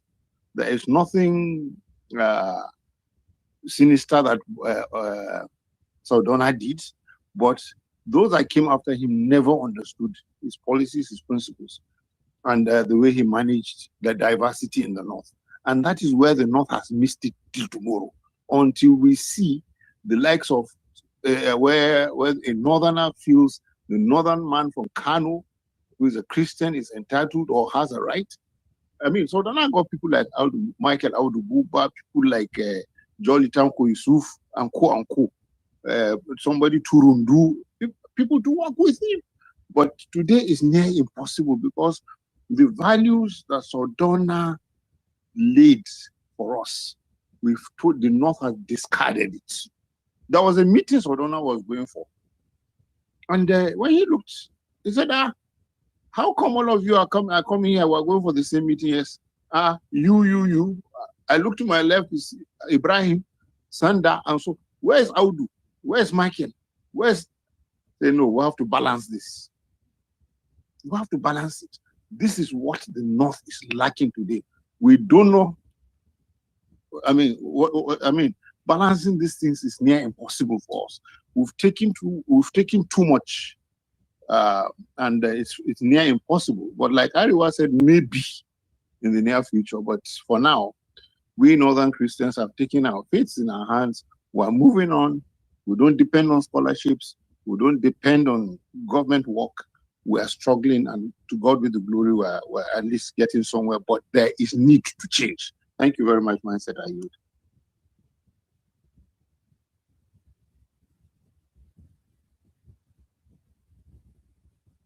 Mindset, are you here? All right, thank you. All right, thank you. I wasn't able to hear Mr. Baiki, and I didn't want to continue to say I'm not able to hear him. So since you guys were able to hear him, so I did allow him to speak. So I'm not going to respond. I don't have any question because I was not able to hear him, right? If anybody, Nuhu, can you please mute your mic for a minute, sir? Mr. Yusuf, if anybody wants to help me to explain what Baiki said, if there's any need for me to ask questions, I will be happy. But if not, we can continue the spaces since every one of you were able to hear him. Yeah. I can summarize what he said for you, maybe in 30 seconds. Okay. He said the Northern Christians that he belongs to, they've moved on. You know, they've tried to, follow all these modalities that Arewa brought up, and they've moved on. They don't look for scholarship again. They are working hard to survive. They know that maybe with time, like Arewa said, this whole notion about it has to be a Muslim from the north and a Christian from the south, maybe it will start going down a little bit. I think that's some of what he said. That's what he said. Okay, thank you very much. I do apologize, Mr. Baiki and every other person on the platform. I do not know why I'm having this problem, but we should continue the conversation. Do we still have any other person that want to contribute on this particular topic? Will Tinubu drop Shettima in 2027? That is the question.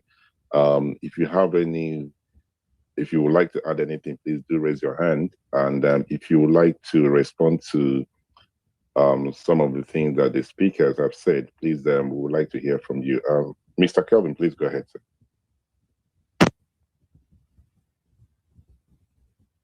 To the contributors.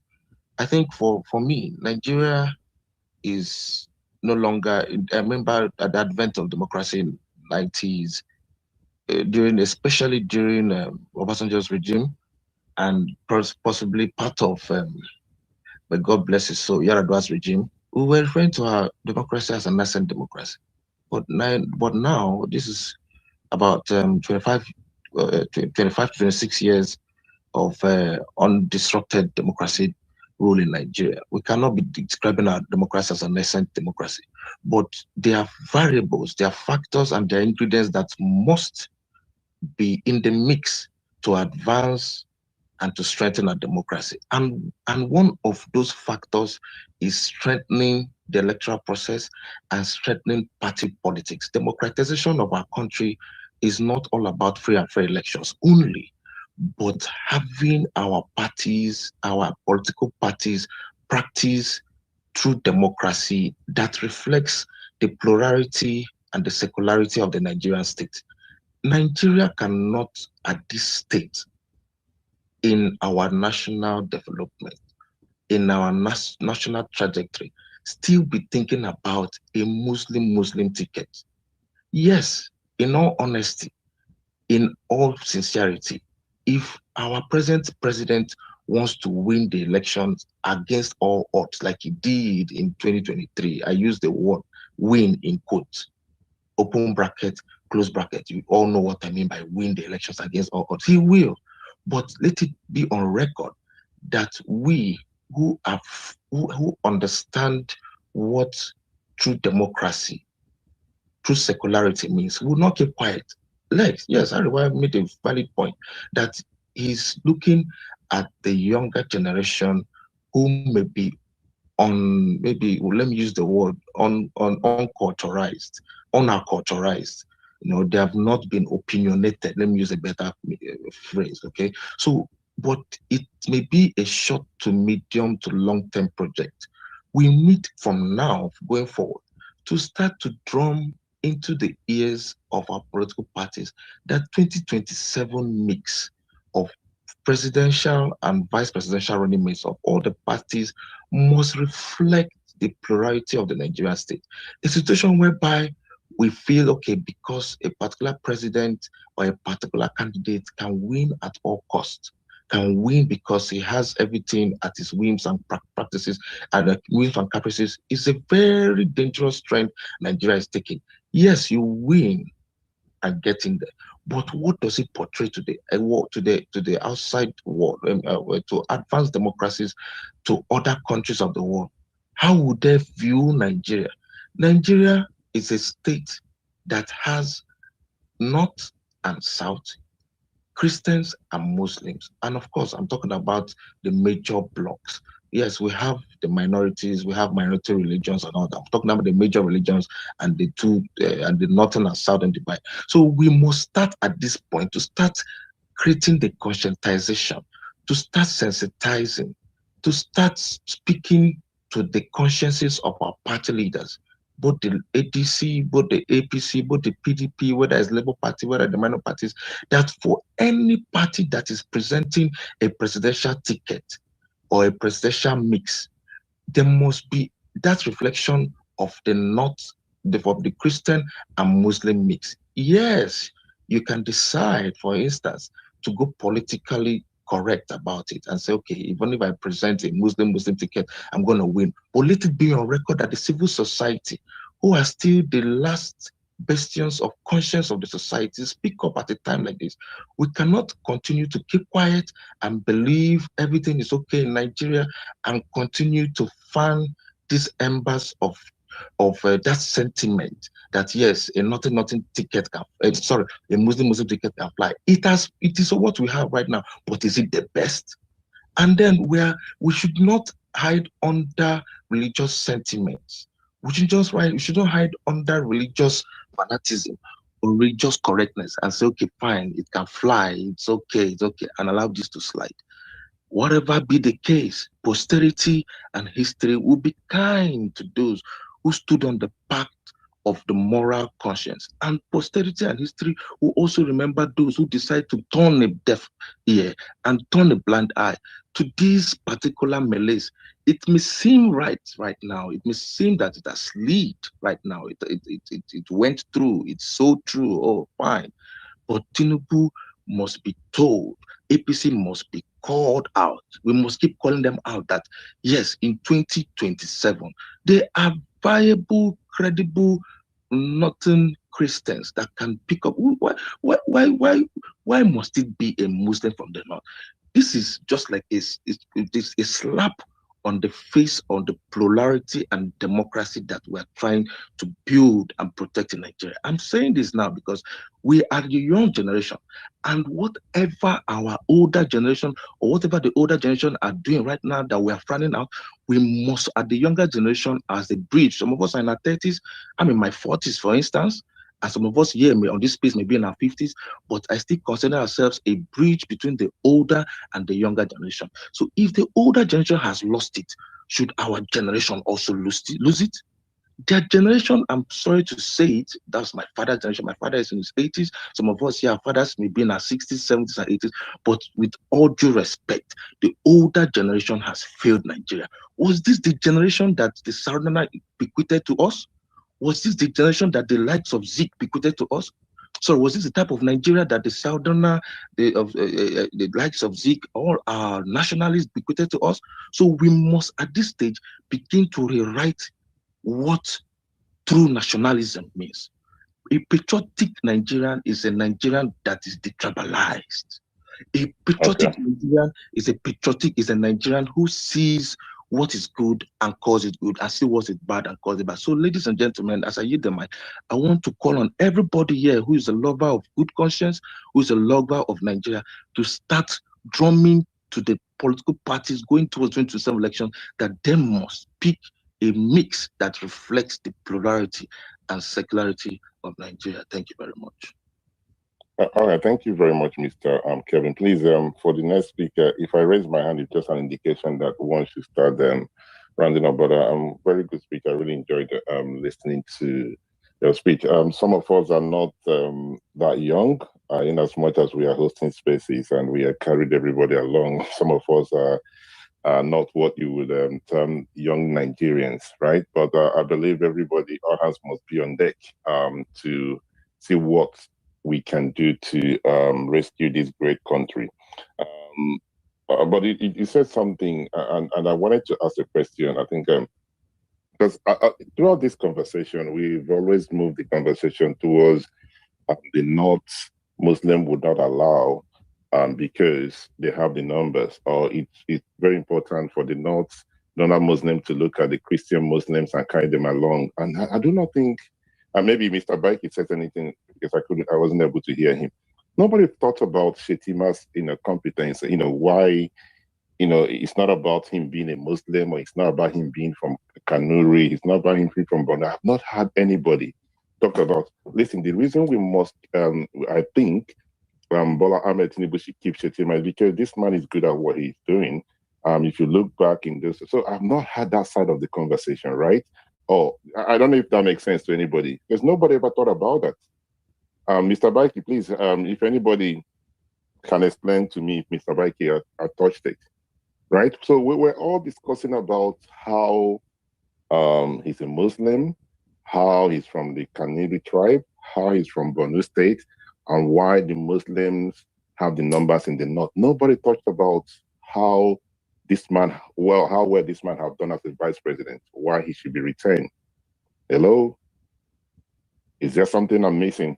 Right? So I was hoping that somebody would say, as the vice president, we have never had a better vice president like Kashim Shettima. As a vice president, he has done this, or he happens to be one of the worst. Nobody touched on that, right? So we are more focused on the issue of the religion, which for me, it's not a problem if anybody wants to believe that their religion should be the one to lead and everything. That's fine. But I wanted to hear about his confidence. Now, as we round up quickly, because we do not have more speakers, and thank you very much, Nuhu, for the great job that you've done. And we have 5 people requesting for the mic. Your co-hosts have left us, so you're on your own. But thank you, sir. Ariwa, there is something you said I would like you to respond, because you said that when it was the turn of the South, that you were thinking, please correct me if I'm wrong, sir, if they should have gone for a Southern Christian, right? That's what they gave to Nigerians is a Southern Muslim. Please correct me, sir. I don't want to misquote you. Is he still there? Hello? Yes, I'm still in mindset, and I can hear you clearly. Yes. So the South gave, this is who they brought to Nigerians, and he's a Muslim from the South. They should have gone for it. But here lies the problem. Some of those not in your political party, in APC then, who worked hard for Bola Ahmed Tinubu to secure that ticket are Northerners from the North. So why are you blaming the South? I mean, his party, APC, wanted to win the election, and some of these individuals who worked so hard, right, to make sure that he cleared that ticket. Some of them are not Southerners. They're not Christians from the South. So why are you blaming Christians from the South for bringing Bola Tinubu? Well, you see, mindset, they didn't counter or they didn't reject, because I could remember when northern governors insisted that power should be rotated to the south, the likes of the Erufais and others, and they insisted that the power should go to the south.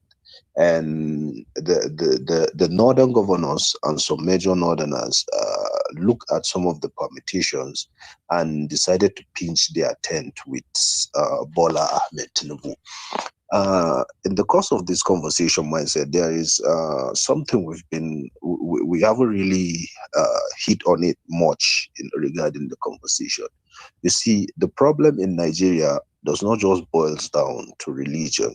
There's an issue of minority and majority.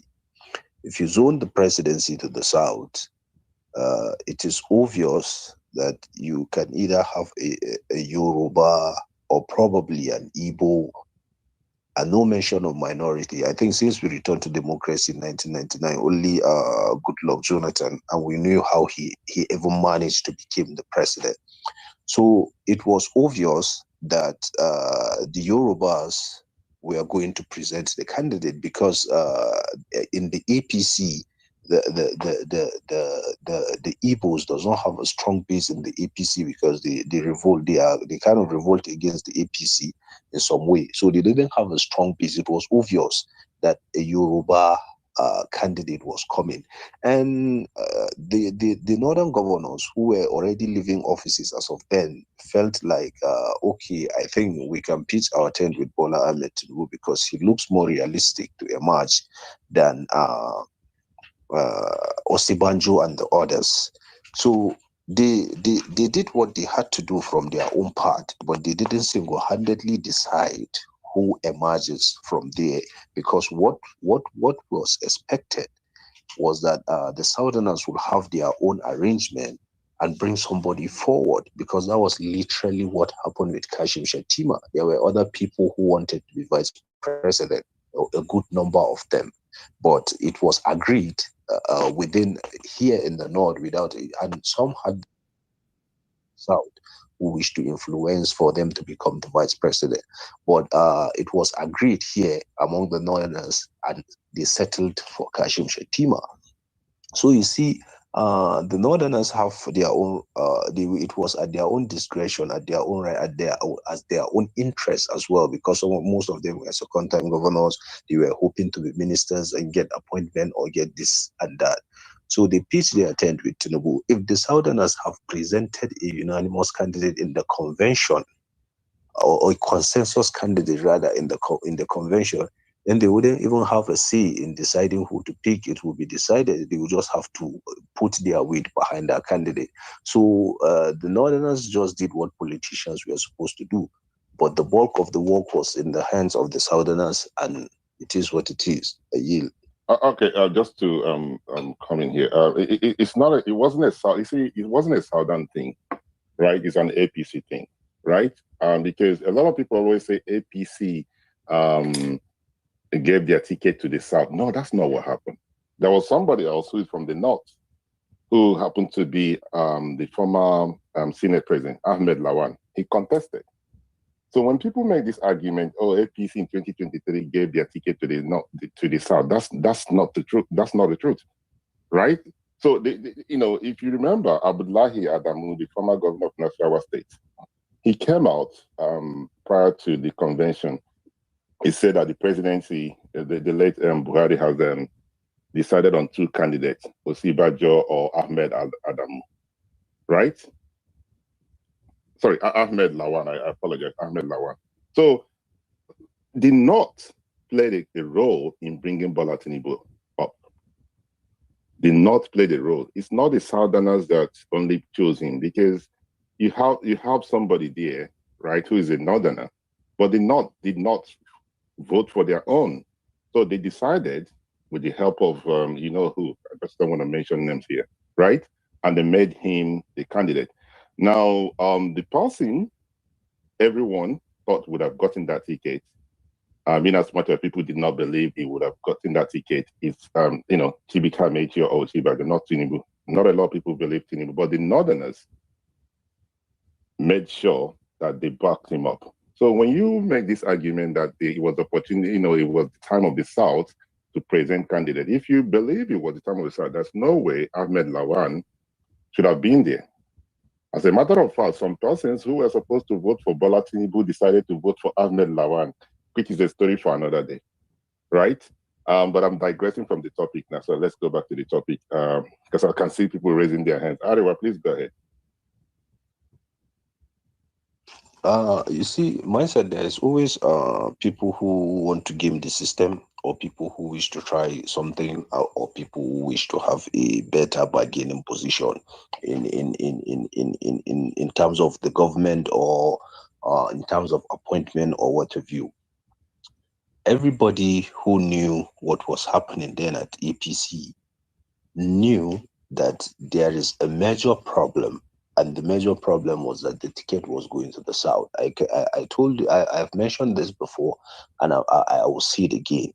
There was a time when the election was ongoing, or let me say the process of the primary was ongoing, when some people met the former chairman of APC, Abdullahi Adamu, who happened to support Lawal, like you rightly mentioned, and told him about the idea of Bola Ahmed Tinubu.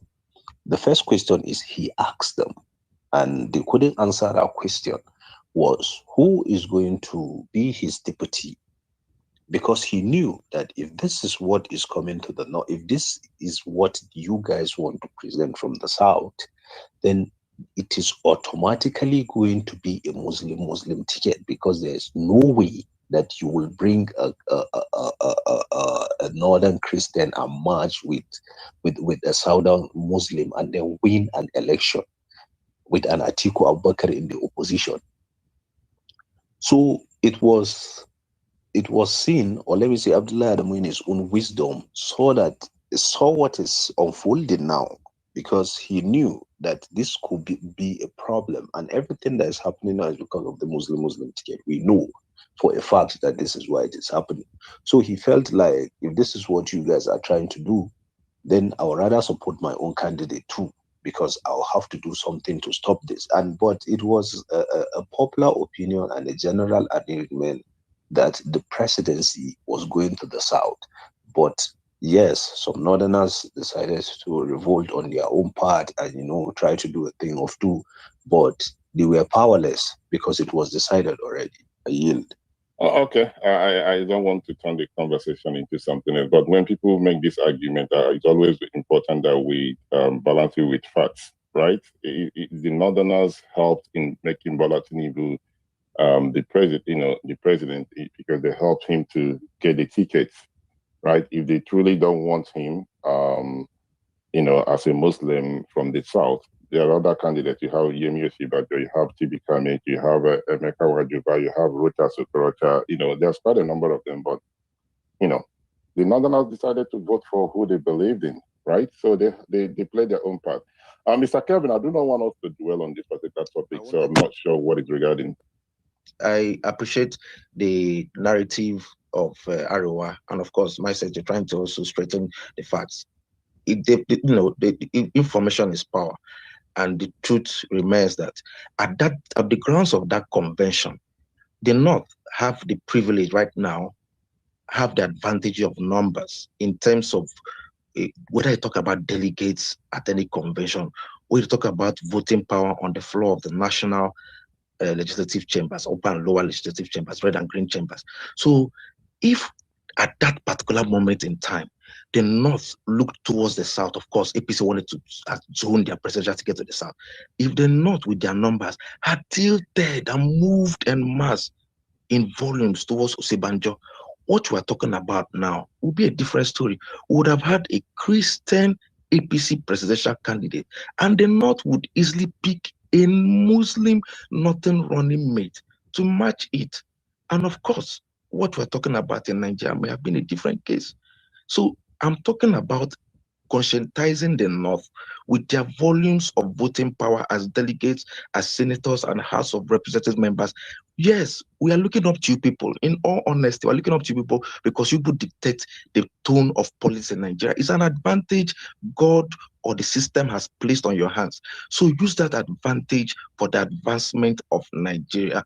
And then, of course, like I've always said, history and posterity will be nice in making decisions in presidential tickets and on choices on the floors of the House. Thank you. I yield the mic.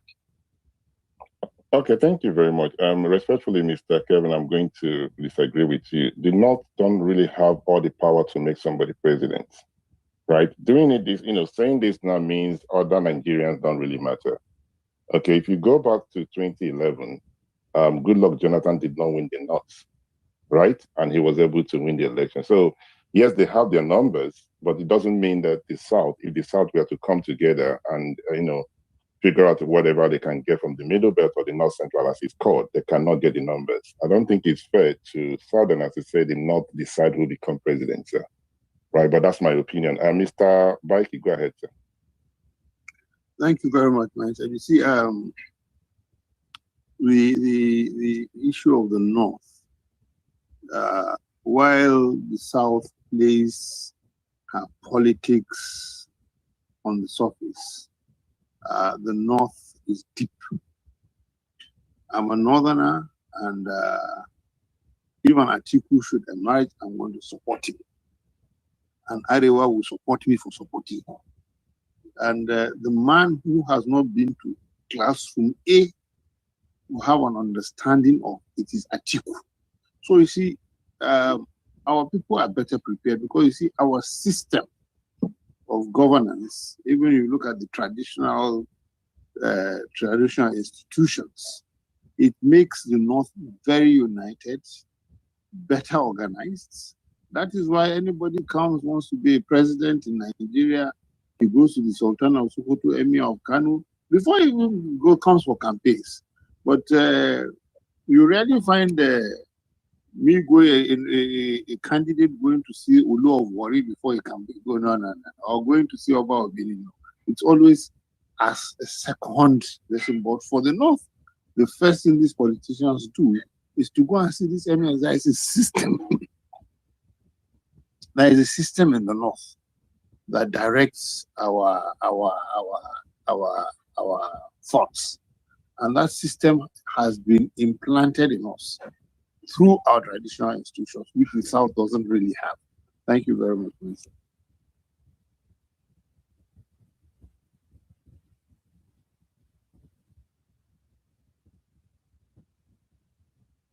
Mindset, yes. All right. Okay, so thank you very much. Does anybody need? Can somebody help me? Do I need to respond to him? Is there anything that I need to respond to? Yeah, maybe. Bro, I'm actually exhausted. I just have to respect you and others. So, in respect to what he said, I don't know if you may have to. His points have been very, very solid in respect to explaining the North and their judgment about Nigerian politics. So I don't know if I should stop here, even though I had something I wanted to say. Yeah, please go ahead, since you have the mic. Go ahead, sir.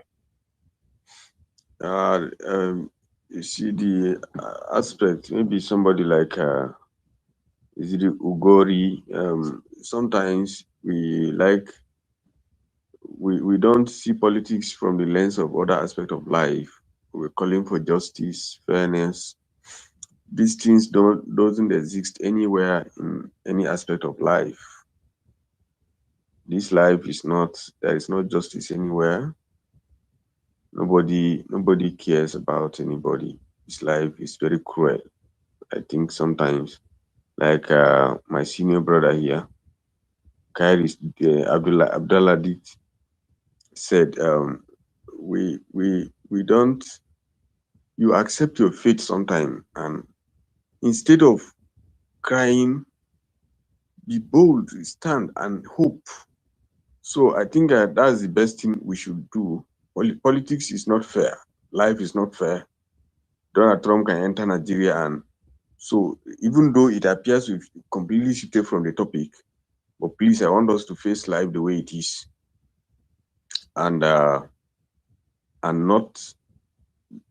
behave as though somebody should pity us from any angle of life. Donald Trump can enter Nigeria and pick your president today, enter, Iraq. And so you see that you just be crying when you think something is not done the right way. And that is how life is anywhere. That's why, since it is politics, please, we rather place strategy over pity or over demand for equity. Nobody gives you equity anywhere in the world. Not anywhere. That's even what I want us to see. So to come back to our topic, we know that it is all politics, that everybody want to win. Tinubu want to win election. He did his Muslim ticket because he want to win election. If you sit down to cry out that okay, Christians have not been done justice to, or Tinubu didn't care. Babashir and others will be going to TV stations and be crying all the places. Tinubu look at them and say, "Go, I don't care. I have my formula and it's going to work for me." And it worked. Nobody cares. Today, Tinubu is president. You just keep crying and crying and crying. Please, we, the coming generation, should rather accept the reality of life and employ strategy and wisdom rather than thinking somebody somewhere will, form justice and come and hand it over to us. So going forward to 2027, Tinubu is going to do what he can do. And in my own assessment, he definitely, if by logic, it is expected that Tinubu must find a way to run with a Muslim in the north. But so many things determine developing countries, outcomes and decisions. So we don't know if there are foreign forces that are interested in how Nigerian elections, go 2027. But at the moment, I believe that we have done justice to this topic, and a lot has been said. This is my take for now. Thank you so much. Thank you, Mindset. Okay, thank you very much, Mr. for your submission. I just wanted to respond to some of the things you said. You said life, we should face life the way it is. Wow, that's quite a very interesting one. I do not think we should face life the way it is. We can actually improve in whatever life throws at us, right?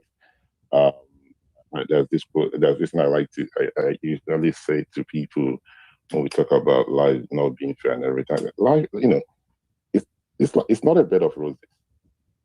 The life is not a bed of roses, right? But you can make your bed and put a rose on it. That's a choice. Okay? So we cannot just accept the way life is and say there's nothing we can do about it. We can do something. And what we can do as humans is to correct the mistakes, right? That was made yesterday, and tomorrow we can be better persons. We cannot just say because one particular tribe or one particular religion have the numbers and we're going to accept it. We are going to figure out how to work with those people and say, listen, we are part of this thing. Consider us, right? Make us part of this. That is what life is for me. Okay? We cannot just, I personally, for me, I don't know about others. I'm not the person that just look at life and say, I'm just going to take it. This is what life has thrown at me and feel sorry for myself.